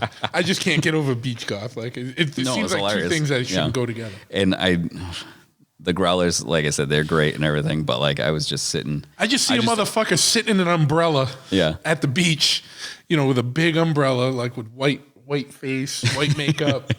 It wasn't quite like that, being but I think sad under an umbrella, like being sorrowful and something and morose. Yeah. With a pet rat, like fucking, that's like all right. I gotta get sunglasses off this. I gotta get off this. But dude, something you brought up that's such a good theme, and it's come up a lot and just, through this podcast, talking to people, but also in general, is shit imprinting on you when you're a kid, especially to me around motorcycles and music. Like, because I still remember being a kid with my father in the car, and so many people have this story, but it's fucking real, dude. Like, I remember being down in New Bedford, and it was near where, was it the Henchmen or the Lynchmen or whatever? They had a not too far from California Choppers in New Bedford. Oh, okay. Where that used to be. Yeah. There was a clubhouse down there. And we were driving down there, and I still remember a bunch of dudes on choppers, and I was like a kid in the car, like just looking at it, like what the fuck is that's fucking What the fuck is that? Yeah, you don't know why it's cool, but like something just fucking draws badass. you to it. There's a magnet in it that you're like, sucks you in. Yeah, and like when you were talking about the wall, that did that for you too, and I'm sure motorcycle did that for you at first too. Like, I mean, I remember my first memories of being on motorcycles were literally just bobbling around. I don't even know how I remember this, but like my uncle had I don't know, I think it was like an '87 Honda Interceptor that I rode on the tank on the thing. And I was like, this sound and movement, and this is amazing. Like, everything should be this way. And then like my other uncle was a Harley dude, and it just, they were around, and it was always funny because, like I said, my dad, he never had a motorcycle when I was a kid, but he used to. That was a thing that he kind of just put away. When he had kids. But my father the same. He had a BSA. And he still rode it for a little bit when I was a baby, but he said it was so loud and everything would always wake me up and shit. Like, so he would kind of coast down the road a little bit, then start it up or coast home. You know what I mean and shit. Yeah, it's funny. Like, and it's funny too because how much my parents tried to, keep me away and not really, like, they didn't lie to me or anything. Like, they told me about the cars and the motorcycles and stuff, but they never really glorified it when I was a kid because they were scared. They like knew that, like, oh shit, there's a potential this guy can, like, he's going to end up killing himself. Kind of thing. And then, I ended up kind of finding my way to it on my own. And then after I started doing the stuff, it all started to come out. Like then you start hearing more stories about this, that, whatever. And all of a sudden, like, digging pictures up with my grandfather of like his motorcycles, like his BSAs and his old Panhead and like stuff like that he had for a while. And you're like, dude, where's that Panhead? Yeah. And he was like, he's literally, it was a trade for something, this, that, whatever. And then he traded it to somebody. Like, oh God, like if only I kept hands on that. Like a box of cigars or some dumb shit. Yeah. That's always the way it went. But yeah, it was, like I said, it's just always, motorcycles are cool, man. It's one of those things where it's like you're actively. I don't disagree. Yeah, you're part of it. Like there's too many. Even just getting in a car now is weird. Like you don't, unless it's a standard. Like you just sit back and half the cars you almost drive themselves. Like they got a lane. Literally they are starting to. Lane alerts and stuff like that. I drove my sister's car the other day, which is like some brand new blah blah blah, and I'm on the highway and I can take my hands off the steering wheel, and if it goes like literally going through a corner, if it indicates there's a line, on the side of the road, like every highway has, it sees that and it compensates and steers you through the corner without your hands on the steering wheel. Once again, they advise against that. Sure, yeah. But the machine will do it. It's insane. Hey, it's there, absolutely insane. But don't use it. Yeah. It's absolutely insane. And I have mixed feelings on this shit, but I can't wait for the day where I can just get totally fucking shit hammered, get in the car and be like, drive me home, motherfucker. Let's go. Instead of me navigating, you can just keep 24, going all the way like, home. Yeah, exactly. End up falling asleep at the Evil Twin Tower fucking Murder Kings. Yeah. But oh man, I don't do that anymore. I'm talking about years ago in the past. But yeah, it's funny. When I was listening to Beach Goth coming home. The funny thing is though, like I said, with the motorcycles, it's totally interactive. You got to be present. You got to do that. And not only that, but like when you ride anywhere, like the temperature changes, the smells, like all that stuff, like you're part of the world around you. It's so easy for people to tune out, and I think most people don't even realize they're doing it, because they're on their way to from A to B, and they're already got their head at B. So everything in between doesn't matter, Yeah. And, you know, people look forward to that time where they can sit and space out in their car. The last place you should be spacing out, but that's like their time, you know, kind of thing. So motorcycles to me were always great in that way where you're there. You have to be present. You gotta, yeah. And especially now, because you gotta be more present because you know motherfuckers around you aren't present. Yeah, because you're dealing with that. Now you're playing Frogger, dude. You know what I mean? And like at high speed on a fucking, you know? Yeah. And just in general, talking about being present, like the whole, like it all comes full circle with the wall of death. It's like, you have an experience here. And like I said, it hits you on every single sense that you have no option but to be present in that moment. Because it puts you into that fight or flight range, you know, right there. And it keeps you right on the cusp. And that's why people remember it, you know? And like I was saying earlier with playing in bands and all that stuff is like, you might be able to captivate somebody doing that. In this, they don't need to speak your language. They could be blind.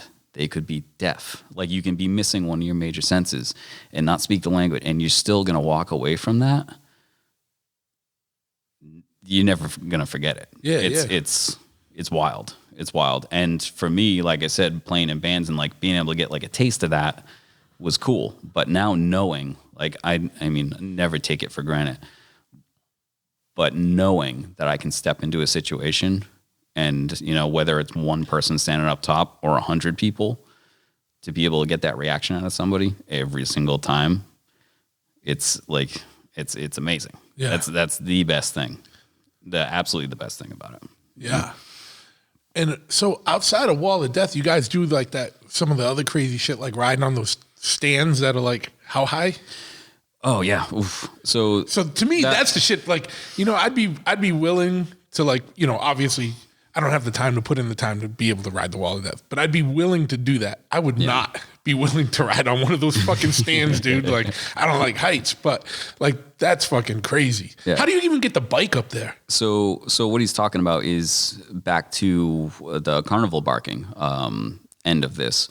And in front of the wall, typically the trailer that the wall came into the gig on becomes part of the setup. Yeah. So everything, you know, that was on it gets unloaded and built into the Wall of Death, and then the trailer becomes the stage in front of the Wall of Death. On that stage, they have what they call a bally, which is pretty much like a treadmill for a motorcycle. And the whole reason why this thing exists is to pull people off the midway traditionally, because you had to compete. And there was a freak show, there was a girly show, there was, you know, a high dive act, there was this, that, whatever. And everybody was competing on the midway to pull people why their show was worth the money, kind of thing. Yeah. Excuse me. So you'd stand out there and you'd bark, and you needed to make noise, and you needed to give them a taste. You need to earn that, you know, admission. Yeah. So this treadmill, you know, was the way to do it. You get the motorcycle out It's front. like a dyno tune without the dyno tune setup. Yeah. So it's a couple of rollers that sit under the motorcycle wheels, and there's a belt that connects them. So the whole motorcycle is rolling like it would down the road. And we get on that thing, and as somebody's barking and calling people in, there's somebody riding the motorcycle, and we trick ride on the thing out in front of everybody, you know, that's walking by, to get their attention. You know, stand on it, you know, wave people in, ride with no hands, you know, ride side saddle with your feet hanging off the thing, waving your arms, stand up on the saddle, spin around backwards. You know, you're doing all kinds of stuff. You can pretty much do anything you do on the road except do a wheelie.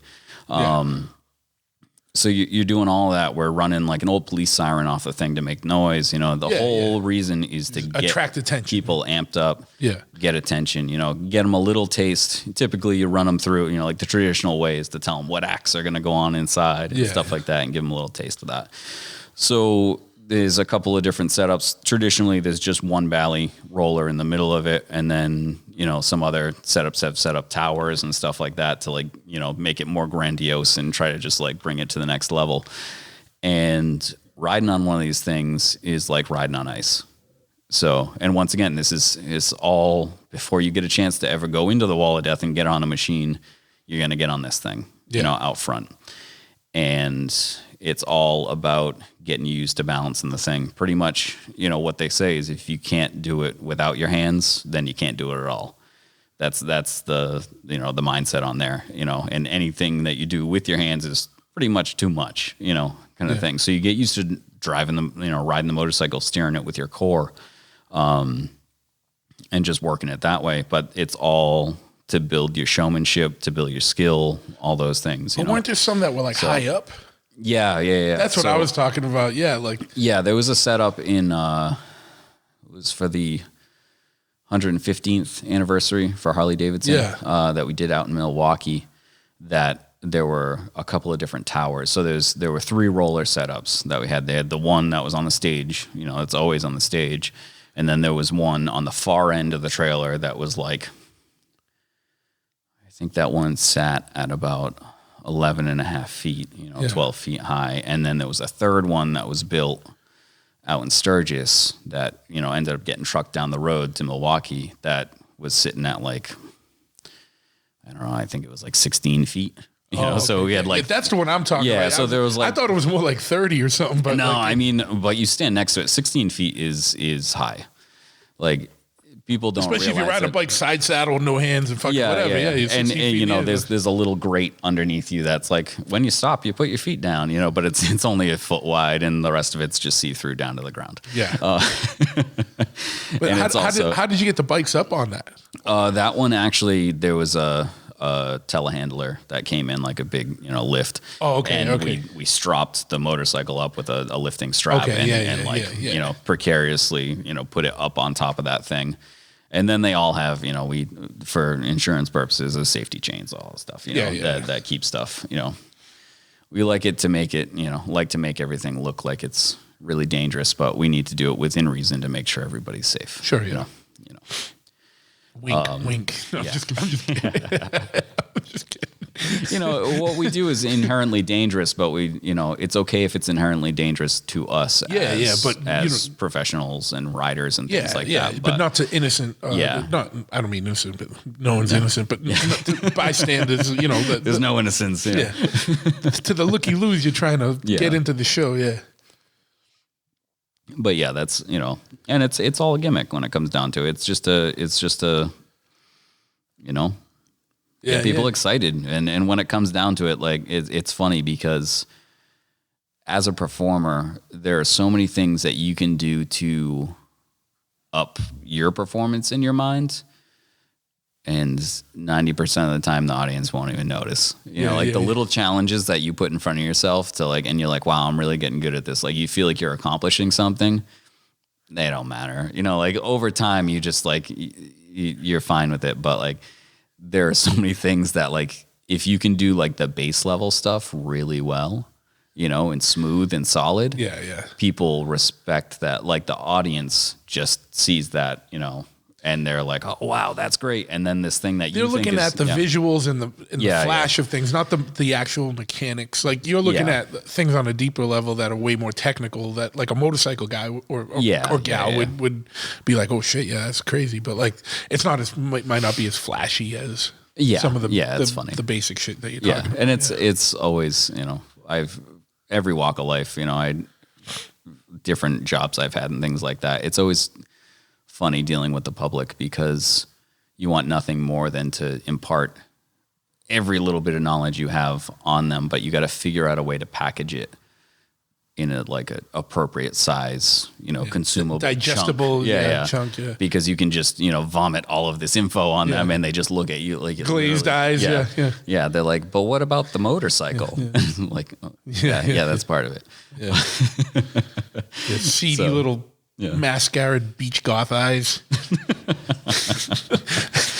I love that I get stuck on something and I can't get off it. Whatever. It's a thing.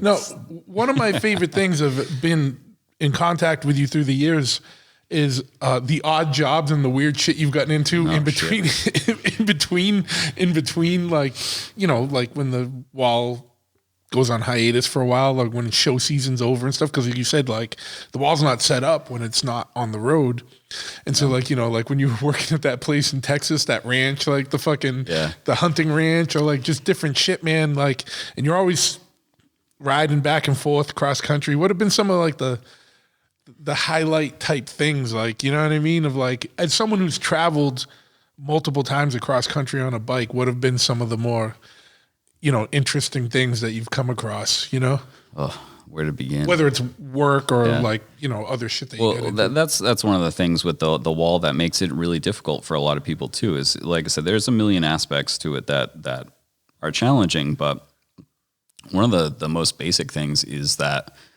it's not a full-time gig. It's full-time. When it's full time, it's 24 hours a day. Like you have a little bit of time off here and there, but even once the thing is set up, like you can't count on security to take care of the thing overnight. And it's a magnet to people. People want to see it, whether it's 2 a.m. and they're getting out of the bar, or it's during the middle of the day or anything, you're on, you gotta have your head wrapped around everything. You gotta, have your eyes out, all that stuff. So it's beyond full time when you're on. But then, the season typically runs, I don't know, like April to November, and then you got months off. Yeah. So you got to figure something out, and I've done okay, as finding gigs and stuff like that. And fortunately, I've had a lot of really good opportunities with the shop here, and then other places and people that are willing to take on work for a couple of months, just somebody to help them out with stuff for a couple of months. A couple of years ago, I ended up on a ranch in Texas that was a game ranch where people go to hunt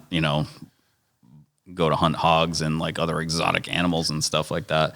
Which well, hogs aren't really exotic; they're just like a nuisance. No. Right? Yeah, that's a whole. They like destroy the environment, right? Yeah. There's like 3 options. They either, for the squeamish listeners, you might not want to listen to this stuff, but honestly, the ranch is the most humane, setup. If honestly, I think if you're gonna be the type of person, if you're the person that eats meat, whatever you do, whatever you want to do, but like if you're gonna eat meat, in my mind, you got to be okay with it, truly okay with it, from living animal to your dinner table. Yeah. That's just the way I look at it personally.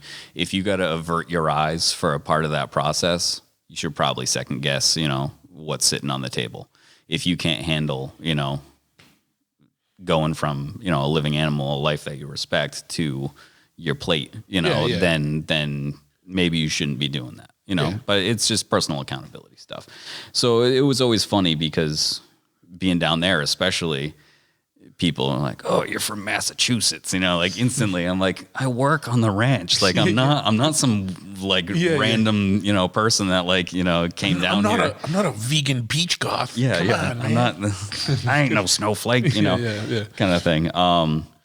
But it's funny because everybody just sees your license plate or whatever, and they just start challenge you or ask you where you're from, and they just everybody's just got something to prove. So it's funny, dealing with people, but it's always cool, and I really enjoy that with being on the road with the wall too, where you have an opportunity because the door's open already. You're on common ground. You're both on the ranch, or you're both at the motorcycle event or something like that.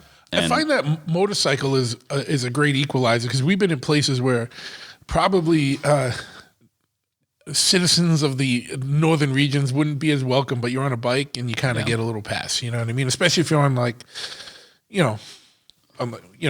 cool custom bike or something, you know what I mean? It's like, whatever. Yeah. It's because it gives you, like you said, common ground. Yeah. So you whether, like I said, it's a motorcycle event or being in Texas on a ranch or something like that, you're already there. You're there. There's a reason why you're there. There's no, it's not like you fell off of an airplane and just landed, in the middle of a field somewhere. But it's cool because you can take all these different viewpoints and you can find common ground, and as crazy as the world is with politics right now and just that, everything is so polarized and people are like, well, if you're not for it, you're against it. And I'm like, no, that's not the way it goes. Like as much as you want definite answers, it's just not the way the world is, and if you want the world to be that way, I don't know, that's too bad, man, because you're missing out on a lot. I think because the way the media is and that there's so many agendas in the media now, and the media itself can get so polarizing that has effect on the people, and I think people don't realize they probably have a lot more in common than what they disagree on, because I think people fundamentally want the same shit for the most part. You know what I mean? Everybody wants to have a full belly at the end of the night. They want a roof over their head. They want to be warm, and they want to be able, take care of their loved ones. Yeah. Nobody should be trying to take that from you either. If that's what you want, that doesn't, Yeah. More for somebody else doesn't necessarily mean less for you. You know, like, you got to look out for your own and the people around you, and like, nobody's coming for your shit. Like, like, look out for your shit, like 100%. But when it comes down to it, like, as much as somebody's telling you the big bad wolf is coming, pay attention. Just pay attention. Be aware of your surroundings. Be aware of, your community when it comes down to it. People want to, I don't want to get on like this crazy political tangent, but like, everybody looks at these big, the big prize of like voting for the president or something like that. It's like, how about you like start by fucking not throwing garbage on the ground in your neighborhood? Don't be a trash human being. And then maybe think about like what's going on. Or don't be a Walmart motherfucker, dude. Like, that's my favorite thing to say. Don't get mad when a school's getting built in your town, because education isn't a bad thing. Too many people, I don't know, man. I'm going to end up spiraling here. But when it comes down to the crux of it is that I think people, like we said, have more in common than not. As you might have different slants on things, but don't be shitty. Don't be shitty to people. Super they won't be easy. shitty to you, and if they are, then cut them out, It's as simple as that, Yeah, but that's the crazy thing. So being on the road, off the road, that's a really difficult thing to get used to. Really difficult thing to get used to. And I think a lot of people that, have been in the industry for a long time, whether it's, doing what we do with the Wall of Death, or even just being in a motorcycle, like if you're used to working the rallies and you sell whatever, you sell merch there, or you even, if you have a magazine or something like that you're promoting stuff or whatever, like there's a slow season, and it's not like a 9-to-5 job kind of slow season. It's literally like a sharp, it's dead. Yeah. It's dead. There's no slow fall off. It just dies, for the winter. And you got to figure out a way to stay sane and not overthink everything, for the next coming season, be prepared, but like, don't drive yourself crazy, because ultimately you're putting yourself through stuff that you're going to experience anyway. So why do it twice, kind of thing. And it's, so like, you got to stay busy. You got to find something good, to do, whether it's wrenching on motors or, working on a ranch or, doing whatever, building stuff, working with your hands, just keeping your mind sharp, This year's been an extreme challenge because, realistically, like there was no on, it was all off, and it's all just limbo. It's not even all off. Like if it was a full, stop on stuff, then the problem with it is that it's off, but there's like always this glimmer of like, it's all right, 2 months, everything's going to be back open, or 6 weeks or 2 weeks or fucking 3 weeks or whatever. And then it's like, nope, it just keeps fucking lingering and lingering and lingering and fucking. Yeah, that's the tough part, and that constant limbo will literally drive you insane. So I, fortunately, like this year, I was able to figure out a way to squirrel some money away and take advantage, because typically during the summer, I'm out straight doing, Wall of Death stuff, bouncing around the country. But this year, with everything shut down and whatnot, got some, like a little bit of scratch together, and, was taking odd jobs here and there, but I got some time off and was able to organize with another friend and ran cross country out to California and back on a motorcycle that I bought like 2 weeks before. I was like, it seems like a good deal. Maybe I'll, ride it a little bit. And next thing you know, I've done like almost 8,000 miles. So I don't know. Traveling cross country is always good. It's great to like get your head wrapped around what's going on, because as much as you might hear and as much as you might think, like, you got to get out of your bubble. You got to move, man. You got to like see stuff. You got to experience it. You got to see other people's point of views, And I know it's probably different from when you got to get somewhere, like, you got to get to the next gig or this and that. But when you are just traveling across country, are you doing like highway routes? Or are you trying to do more back routes? Or like, it depends. No offense to the Northeast, but like I've tread, these roads many times out here.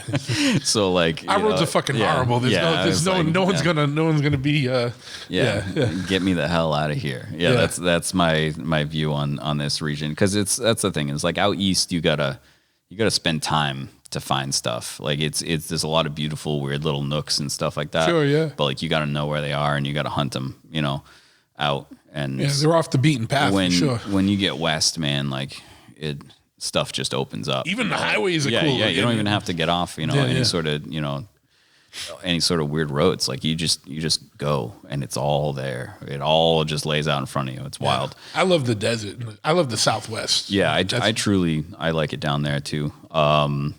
This past trip we took like a northern route, and ended up cutting through, a bunch of the national parks. We went through Bighorn and Yellowstone and all that, and they're amazing. Awesome, but once again, cutting through those areas on a motorcycle is cool, but you only touch, it's just the tip of the iceberg with that. Like you gotta not even have a vehicle. You gotta ditch it and have a backpack and like get the fuck out there. Get into it,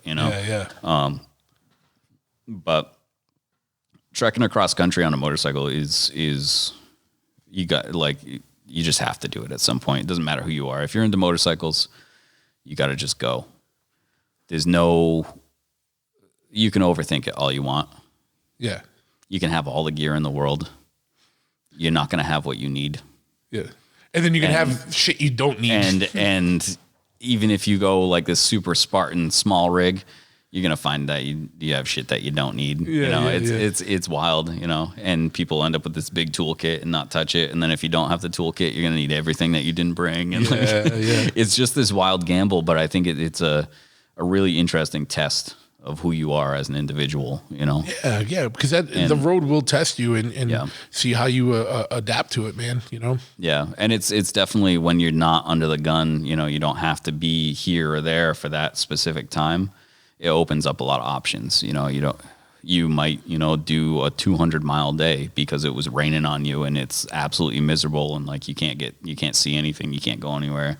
Or you might do, I don't know, on the way back there was a little bit of crunch for time because my buddy I was riding with needed to get back to work, but we rode from Monroe City, Missouri to New Bedford, Massachusetts. We did 1,200 miles straight. Yeah. We stopped for gas. I think when we were in Pennsylvania, we stopped for about an hour and a half to like try to sleep at a gas station, but it was like 42 degrees. So, and all because of COVID stuff, like there's no rest stops. There's no nothing, like they're open, but like if somebody sees you sitting around, they're going to boot you real quick. Yeah. So like we're like pulling all the extra layers out that we had, which it wasn't much stuff, but like, So how long did that take? Overall, the whole trip. That one last blast, like the not stop except for gas. From what was it? From Missouri, you said? Yeah, it was from Monroe City, Missouri. It was 1,200 miles, and we did it in. Let me think. We left there at 10:30 in the morning. It took us about 26 hours, I think. It was a haul. Like, I mean, I've done it before. Like my longest trips that I did, I went from Tampa, Florida to New York one time, nonstop. And that was a little bit longer because I was taking longer breaks, but it was still, continuous. There was no staying anywhere overnight or anything. And then I did Atlanta, Georgia to New Bedford one time, which was like, 1,100 miles.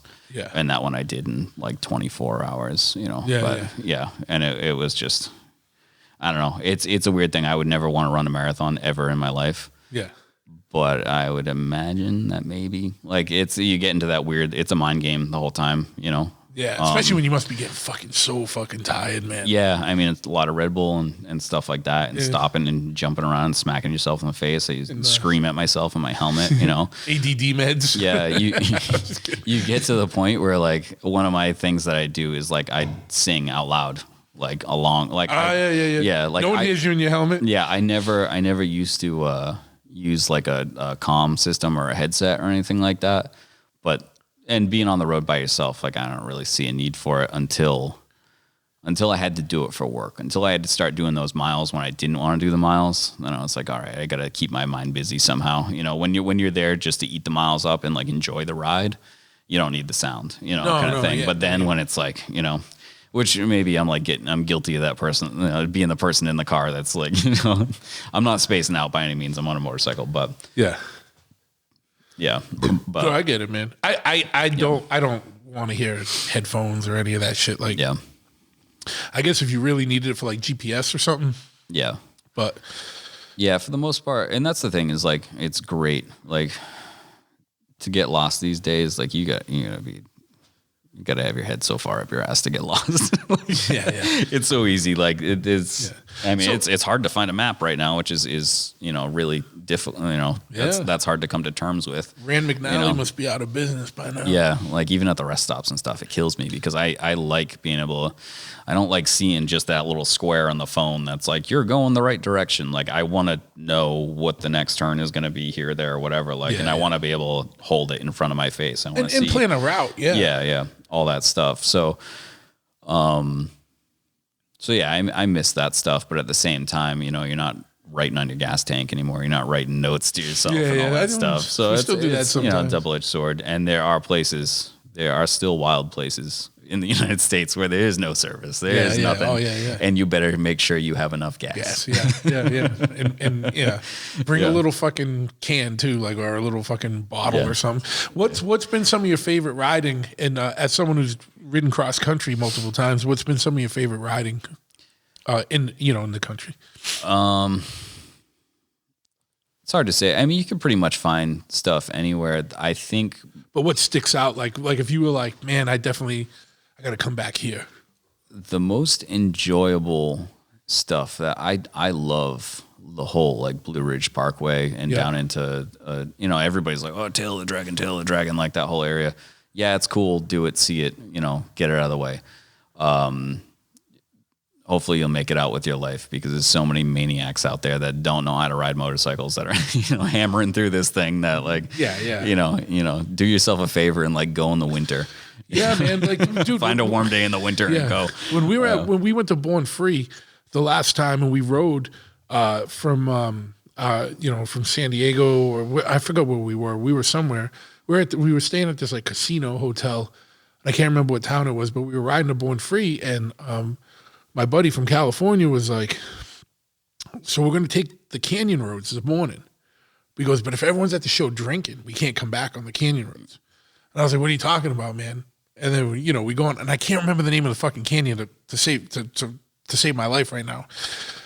But it was fucking crazy, beautiful riding. And it sucked because, we're going through valleys and fucking whatever, and it's so beautiful, like lakes and shit. But you're on these roads that you have to just concentrate on the road. You can't look at anything, or you're going to go off the fucking cliff. But anyway, like literally a dude died on the road while we were on the way. You know what I mean? Yeah. And I can't remember the name of it, but when I got back, I Googled it, and the first thing was like America's Bloodiest Road or something like that. Oh, God. Yeah. And it's that type of shit. But yeah, then, I'm not concerned about riding those roads. I'm concerned about the fucking meatball coming up behind me or I'm coming around the corner, he's in my lane, or like the fucking cars or whatever. Like, that's the shit. Like, that's the shit that gets crazy, man, Yeah. Yeah. And like we were saying earlier, it truly doesn't matter it matters how present you are, but it's on a motorcycle, 90% of the time it's the other guy, Yeah, oh yeah. And you gotta be defensive. We were this last trip, we were out in after we got, to the West Coast, we were heading down through redwoods and stuff like that, and it just like bounced off on some weird little side road and kind of went into this weird little spot in the woods, and we're like, yeah, that was cool, but we're going to turn around and get back to the coast road. And we're coming back around this corner, and a car came through the corner on completely the wrong side of the road. Yeah. And they were obviously a local, but they were like hammering through there. Like, we were on bikes and we're going, a reasonable rate of speed, but like I almost went head on with this car. Yeah. Luckily the guy I was riding with was a little ways back behind me, so he didn't like end up on me. But if I got hit there, that would have been it. It doesn't matter what kind of condition I was in. No help was coming. No, you know. And that guy was probably going to take off. Yeah, and literally if I was there by myself, I would have just got pushed into the ditch, you know, kind of thing, and like never heard from again. You know, the car probably wasn't even registered, you know, one of those things. But that's all part of it, you know, and you know, as screwed up as it is, like those are the things that, you know, whether you're like, you know, somehow, you know, blessed to be lucky or whatever, you know, and you narrowly miss those things, they shake you for a second and it makes you, you know, realign what you're thinking about. And like, you might have been spacing out a little bit, but you're not anymore. Yeah. Oh, yeah. It's like you need those checks every once in a while. Yeah, little perspective checks. Yeah. But that's the type of shit too, like, you know, just makes you, I don't know, just it's the shit you put in your little, it's like in your little, I don't know. It's the shit you always remember, you know what I mean? Yeah. Like, you know, and like road trips, like there's always sketchy shit and it's like sketchy at the time and then later it's fucking funny, you know what I mean? Hilarious, yeah, you know, and it's like, especially if you're with someone, I find it, when you're alone and shit's sketchy, it just sucks. Yeah. But like when you're with somebody, like, you can at least look at each other and laugh. You know what I mean? Like, oh, even if it's like I just shit my pants because I almost died. Yeah, we can laugh about it. And then your buddy's like, dude, I saw you almost shit your pants. Yeah. It's wild. But and that's the thing. That's the most important thing that not the most important, but I feel like that's one of the things that's getting lost nowadays as more and more people are just staying more inside and on devices. Like the whole wanderlust thing, and we've talked about it on the podcast before, but get the fuck out there, man. Go see shit. Big fucking world, man. Like beyond the fucking internet. Yeah. And like I said, I mean, this year afforded me an opportunity that I don't typically get because of the time. You know, like typically in the summertime where you're out doing the thing. That's your working time. So this year I could, you know, go ride, which is great. And I think the whole trip, you know, overall cost me like just a little bit more than $1,500. I mean, it wasn't, you know, a lap of luxury stuff. You know, we weren't staying in hotels and stuff. We camped and did all that stuff. But literally a month on the road, coast to coast, just shy of 8,000 miles, you know, not starving. You know, you're not just like eating truck stop stuff or whatever. You're eating good and enjoying yourself. Drinking, and having your drinks and doing all that stuff. And granted, like that being said, we have amazing... We have a family on the West Coast too, down Long Beach way. BA Moto, they're absolutely amazing out there. Good dudes out there. Shout out to BA Moto. Yeah. But yeah, being on the road, man, like you got to get out. Like I said, so many people, you can just sit and think about it, but like baby steps. Even I remember getting on a motorcycle like back when I first started riding, and doing like 300 miles. And thinking like, oh shit, like that's a ride, you know, and like thinking like someday maybe I like a bucket list thought of like, maybe I'll go cross country someday.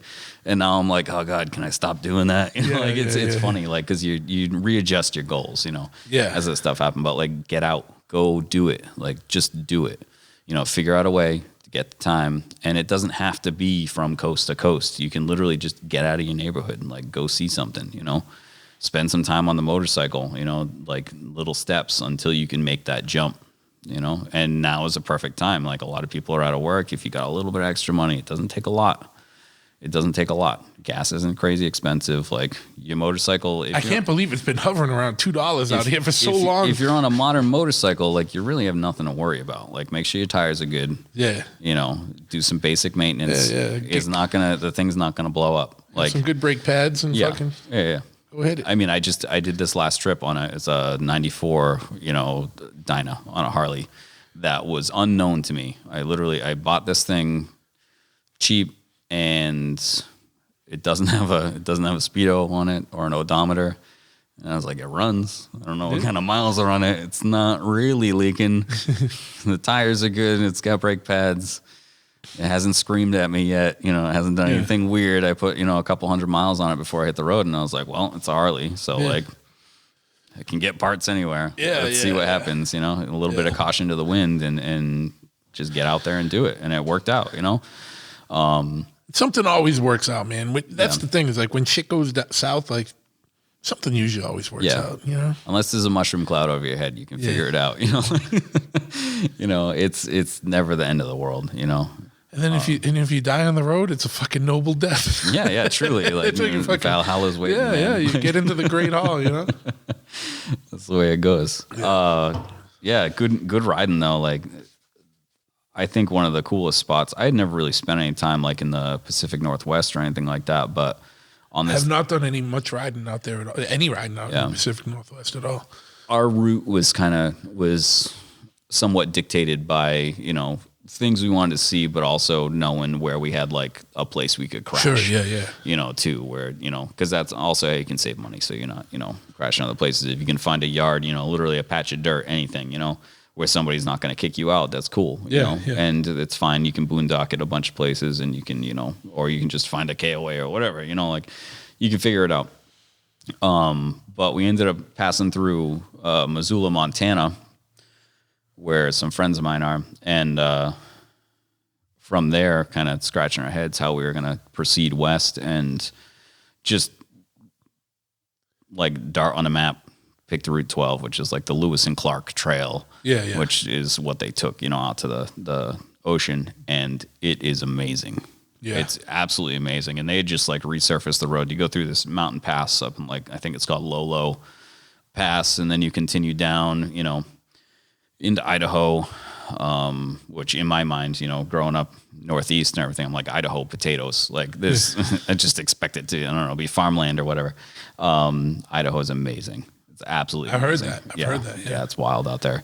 And then just continued on that out, went through Walla Walla, Washington, which, is a little unremarkable. No offense to anybody from Walla Walla, Washington, but, yeah.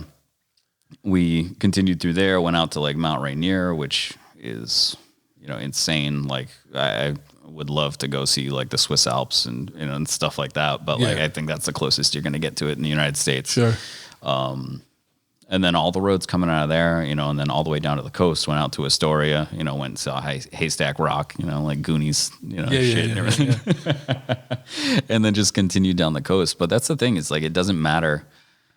Of course, there are like those bucket list rides of like all these things, but like you can find stuff everywhere. People want to, and it's, people are probably like realigned their thoughts. I know a lot of people aren't thinking about going on vacation or anything like right now, but so many people around me, like, oh, you travel. Well, I'm thinking about going, to Europe or going here or that.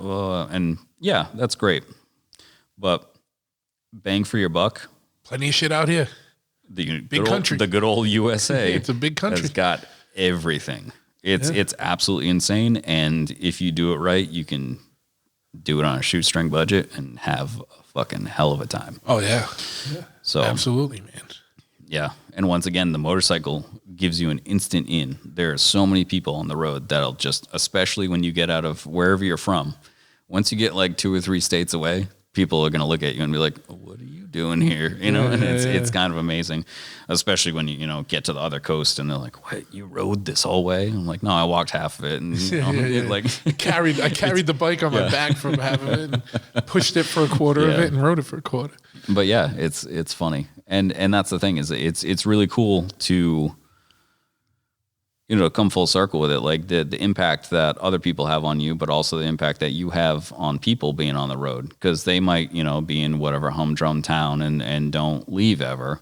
And then somebody rolls through, whether it's just somebody rolling through on a motorcycle, you might be that spark that little kid sees. Yeah, like, oh shit, I can do that. Yeah, half the people around might be like, what the hell's wrong with that guy? Why is he so dirty? And then like, there's a couple of people that are like, damn, I want that life, kind of thing. And it's the same thing with the Wall of Death, where this thing just rolls into town and appears in front of you and shows you. Yeah, like, I don't know, man. Like, I once again, the Wall of Death thing boggles my mind. I do it, and it boggles my mind every time. Because I think one of the coolest things with it, just like we were talking about, seeing the choppers on the Ave and stuff like that, like, you're presented with an opportunity that you don't necessarily see, doing it all the time. But other people see it in a way that, it's new to them. It will leave an imprint on them. And with the Wall, when you roll into town with something like that, and then you do something in front of these people, like in front of people that is seemingly impossible, And then you finish the show and you walk out of it, and then you shake people's hands and you tell them a little bit about yourself. They tell you about them, and they realize you're just a normal person. Yeah, yeah. There's nothing really exceptional about you other than the fact that you chose to do it. Yep. That's it. And you just worked for it and you did it. You know, so like whatever, you know, it could be any range of things, whether it's like a kid that's like, you know, thinks math is hard right now in school, or in a difficult with this, or having, you know, difficulty, you know, doing some sports or whatever it is, you know, like they have some sort of hurdle. Yeah. Now they just watched a human being do something that is like seemingly impossible, and they come and talk to them and they're like, yeah, whatever, it's cool. You know? Yeah. Like, I'm not a superhero. Like I just chose to do this, and I decided I was going to do it, you know? Put my mind to it and did it. And I think that, like, if that's the takeaway, where they can, like, get a little perspective off of it, whether it's Wall of Death stuff or riding a motorcycle somewhere and somebody asks you questions about it.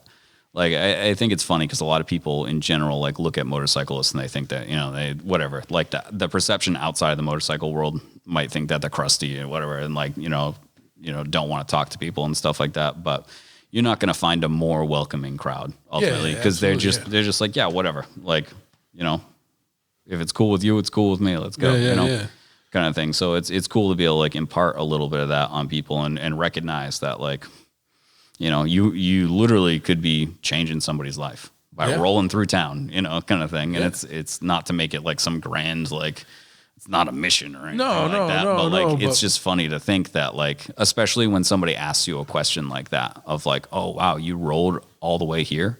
Yeah. It's like, yeah, I did it. You know? Yeah, and I'm only halfway where I'm going, motherfucker. Yeah. That was my favorite thing too, is like not having an end date on the trip was funny, because people are like, oh yeah, you're here, and where are you going? And being able to say, I don't know, you know, to people, and it just, you know, their mind's already blown, and then to like blow it again, you know, on top of that, and they're like, oh wow, you know, like, I don't know, I'll let you know. So, before we wrap up, man, just bring up, you know, you had a thing, you know, tell people a little bit about your. It's not like I don't know how to explain it. You need to explain it, but you had a thing, your Vagabond Wheels. Oh yeah, I mean that was just kind of a funny thing of. Yeah.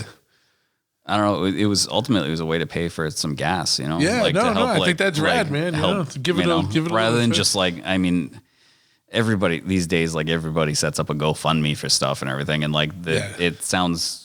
I don't know, for something like that, like that's frivolous to like, I'm going on a trip, like, pay me, you know, kind of thing like that. That wasn't, you know, the way it was ever intended. But it was literally like, I, you know, set up a design, some stickers and stuff like that, and then hit the road and just told people like, hey, you want to support this, like, you know, make a donation. We'll send you a bundle with that and a postcard from the road. And like wherever it was at when you know, donated, then you'll get something from that spot there. Yeah, no, and it's rad, been cool. It's such a cool idea. Yeah, there was a pretty cool response from people for that. And then I think the coolest thing was actually like being able to like show up on a couple of doorsteps with the thing instead of like, you know, it never saw the mail. It was literally you know, rolling up and like being like, yo, you ordered this?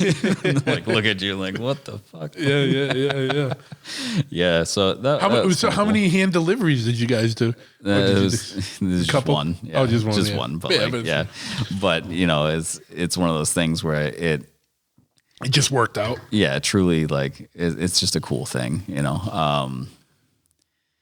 And yeah, it's just a goofy thing. Like I think the whole. But it was a cool concept, you know. Yeah, the whole intention of it was like just kind of like, if you're in the know, you're in the know. Like if you see one of these stickers somewhere, because it just slap stickers everywhere you go. You know, you see stickers, and it's funny because I've gotten 2 responses from people that I know that have seen stickers, like one in Colorado and another one in California, and they're like, "Yo, like, I see one of these," and I know that those were from me. It wasn't even like, oh, somebody got their hands on them and slapped one up. Oh no, I was. Because someone you sent one to is probably put it on their bike or their toolbox or somewhere. You know, they're not probably slapping them around town. Yeah. So that was funny, and like, you know, I don't know. It's not like a real source of revenue or anything like that. But it's just funny to like, it's just enough to like pay for itself, and just a cool way to like engage a community that ultimately, like, if you can't do it, like, it's cool there's plenty of people that I follow that do all kinds of wild stuff that, like, it's cool to, like, live vicariously through that. Yeah, no, absolutely. And be able, like, and support shit that you think is cool, like that maybe you are gonna do one day, but you're not doing it right now, but you're helping out someone else do that shit. Yeah, fucking rad. Yeah, and that's one of the cool things about the motorcycle community is that is pretty supportive of people doing shit, like rad shit. You know what I mean? And I don't know. That's one thing I've always kind of appreciated about our world. Yeah, it's great. I truly like the community is wild and crazy and has so many different personalities in it. But when it comes down to it, it's like we said earlier with the common ground thing, where a lot of differences get put aside because like you got that core ethos is still there. Whether and that comes from the same communities we searched out being kids, whether it was like hardcore skateboarding or like any of those things where like it's just somehow kind of seems like it's the natural progression. It's the next step. Like just kind of dumps people into motorcycles and hot rods, and then you go from there, Absolutely. Yeah. Yeah, man. Well, fuck yeah, man. This is a good talk, dude. Anything else before we wrap it up? No, I'm glad that we didn't. We're at like 2 hours, bro. I didn't even think that. I just looked down and I was like, fuck, man. Yeah. We're going to have to edit that thing down. Nah, I don't know how to do that, man. We're just going to roll. I still got to record fucking commercials here, dude. Geez. I got to talk about fucking shaving your balls and shit, dude. Yeah. I'm glad that we didn't get into the mishaps when I was shopping. Oh, no. Oh, God, no. So we just got to tell this story. Ryan's first day at the shop as a working for us, we had just finished our build for Born Free, pretty much. And, he dropped the bike. Oh, God. I think you could tell the story. I've kind of like blacked out the story, and when you retold it to me the other day, it made me remember it, and I was laughing my ass off later. But yeah, dude, man. that was. I was dude, like, I seriously, I was like, I don't. What do I do now? So I just remember seeing it in slow motion and hearing that sound. As oh it yeah, hit the fucking it ground. was the slowest thing, like, and there was no saving it. So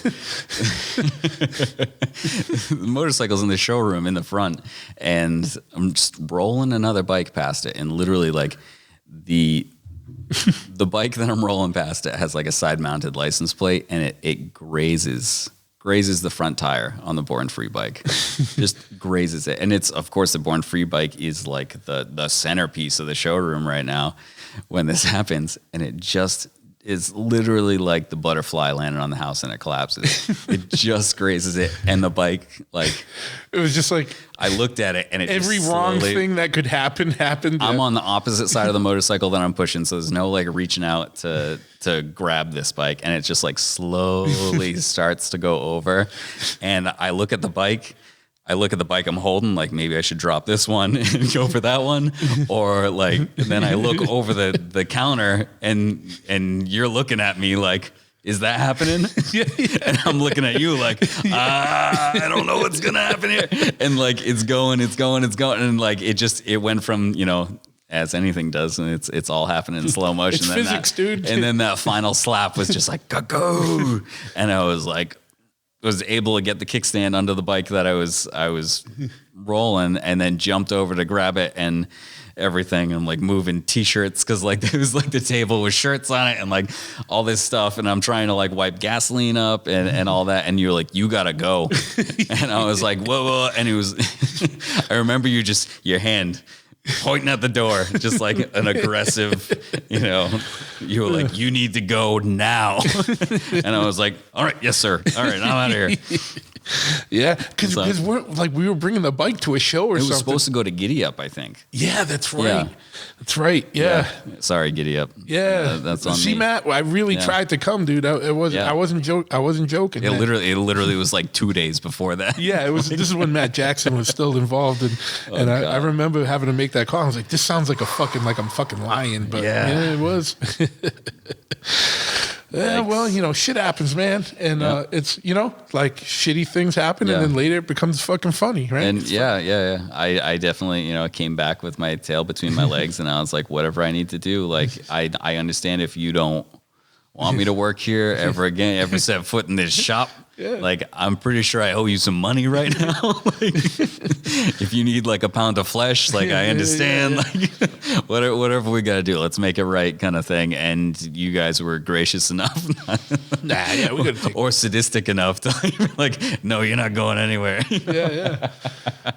Rub your nose in it, motherfucker. Yeah. I'm pretty sure there was a picture of me holding it. No, that's all I did. That's how I got it. I shamed you. I apprentice shamed you because we weren't shop hand at that point. You were apprentice. Yeah, an apprentice. We apprentice shamed you. I remember I made you take a picture with the tank. Yeah. The dented tank. Well, that was the funny thing too, is that I'm gonna go back through the Instagram history. Watching people's comments on that, and I was like, I'm gonna get fucked up by somebody who doesn't even know like this happened months ago, and like we're cool now, kind of thing. I'm like, somebody's gonna come out of the woodwork and just like punch me in the mouth, and I'm gonna be like, what the hell? And he's gonna be like, you dropped that bike, dude. I really gotta go through the fucking Instagram history and find that. Oh man, that should have been the show op for this episode. But it's all right. It's you actually riding that wall. Like John already did the graphics. Oh, cool. But yeah, man. Well, fuck yeah, dude. It was good having you on, and I'll see you tomorrow. We're gonna fucking we're gonna wrench on some shit, and we're gonna finish get some stuff going. Yeah, we're gonna finish up Lenny's pipes, like the mounts, and do some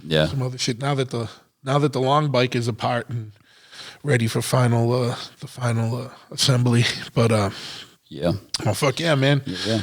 All right, man. Before we go, once again, like I know times are weird and everything right now, but like once again, if a wall of death ever comes to your town, I don't care which one it is. I know within the industry, somebody might say this one's better than that one, whatever. Go. I don't care which one it is. Go. Yeah. You have to go see it. The only way that this thing survives is if people know what it is. Yeah. People experience that and then tell other people. It's all word of mouth. Absolutely. It's all antique, man. It's taking pictures of it and sending them to people and videos. Yeah, that's cool. Like it helps us, but you need to experience it. There's like many things. A picture or like a video is cool, but there's no substitute for actually being there because you don't hit every sense with a picture and a video. Yeah, there's absolutely no comparison whatsoever. So, like I said, this upcoming season, we got some dates in the works and everything. I was gonna say, is there anything you can like tentatively plug? Like, yeah, we're gonna be there, 2021. Yeah. American Motor Drum Company, or if you go to AmericanWallOfDeath.com or AMDC Motor Drum AMDC Wall of Death on Instagram, you can find updates for that. But like I said, we're hitting the road 2021. Schedules are tentative right now. We're working on solidifying some dates and things like that. Fingers crossed. Our first one is going to be in April as of right now. But once again, everything is tentative, and we're doing everything we can to get out there and do it safely. So, we're excited for it. So, yeah, man. Hopefully we'll see you on the road. Yeah, and they hit different spots across the country, man. Maybe plan your fucking bike road trip out to one of them. You know what I mean? And just don't lose the wanderlust. Get on the road, do adventurous shit, be wild, get retarded. Yeah, do rat shit. If you got time to be afraid, you ain't paying attention to anything that you need to be paying attention to. Absolutely. All right, that was a good way to end it.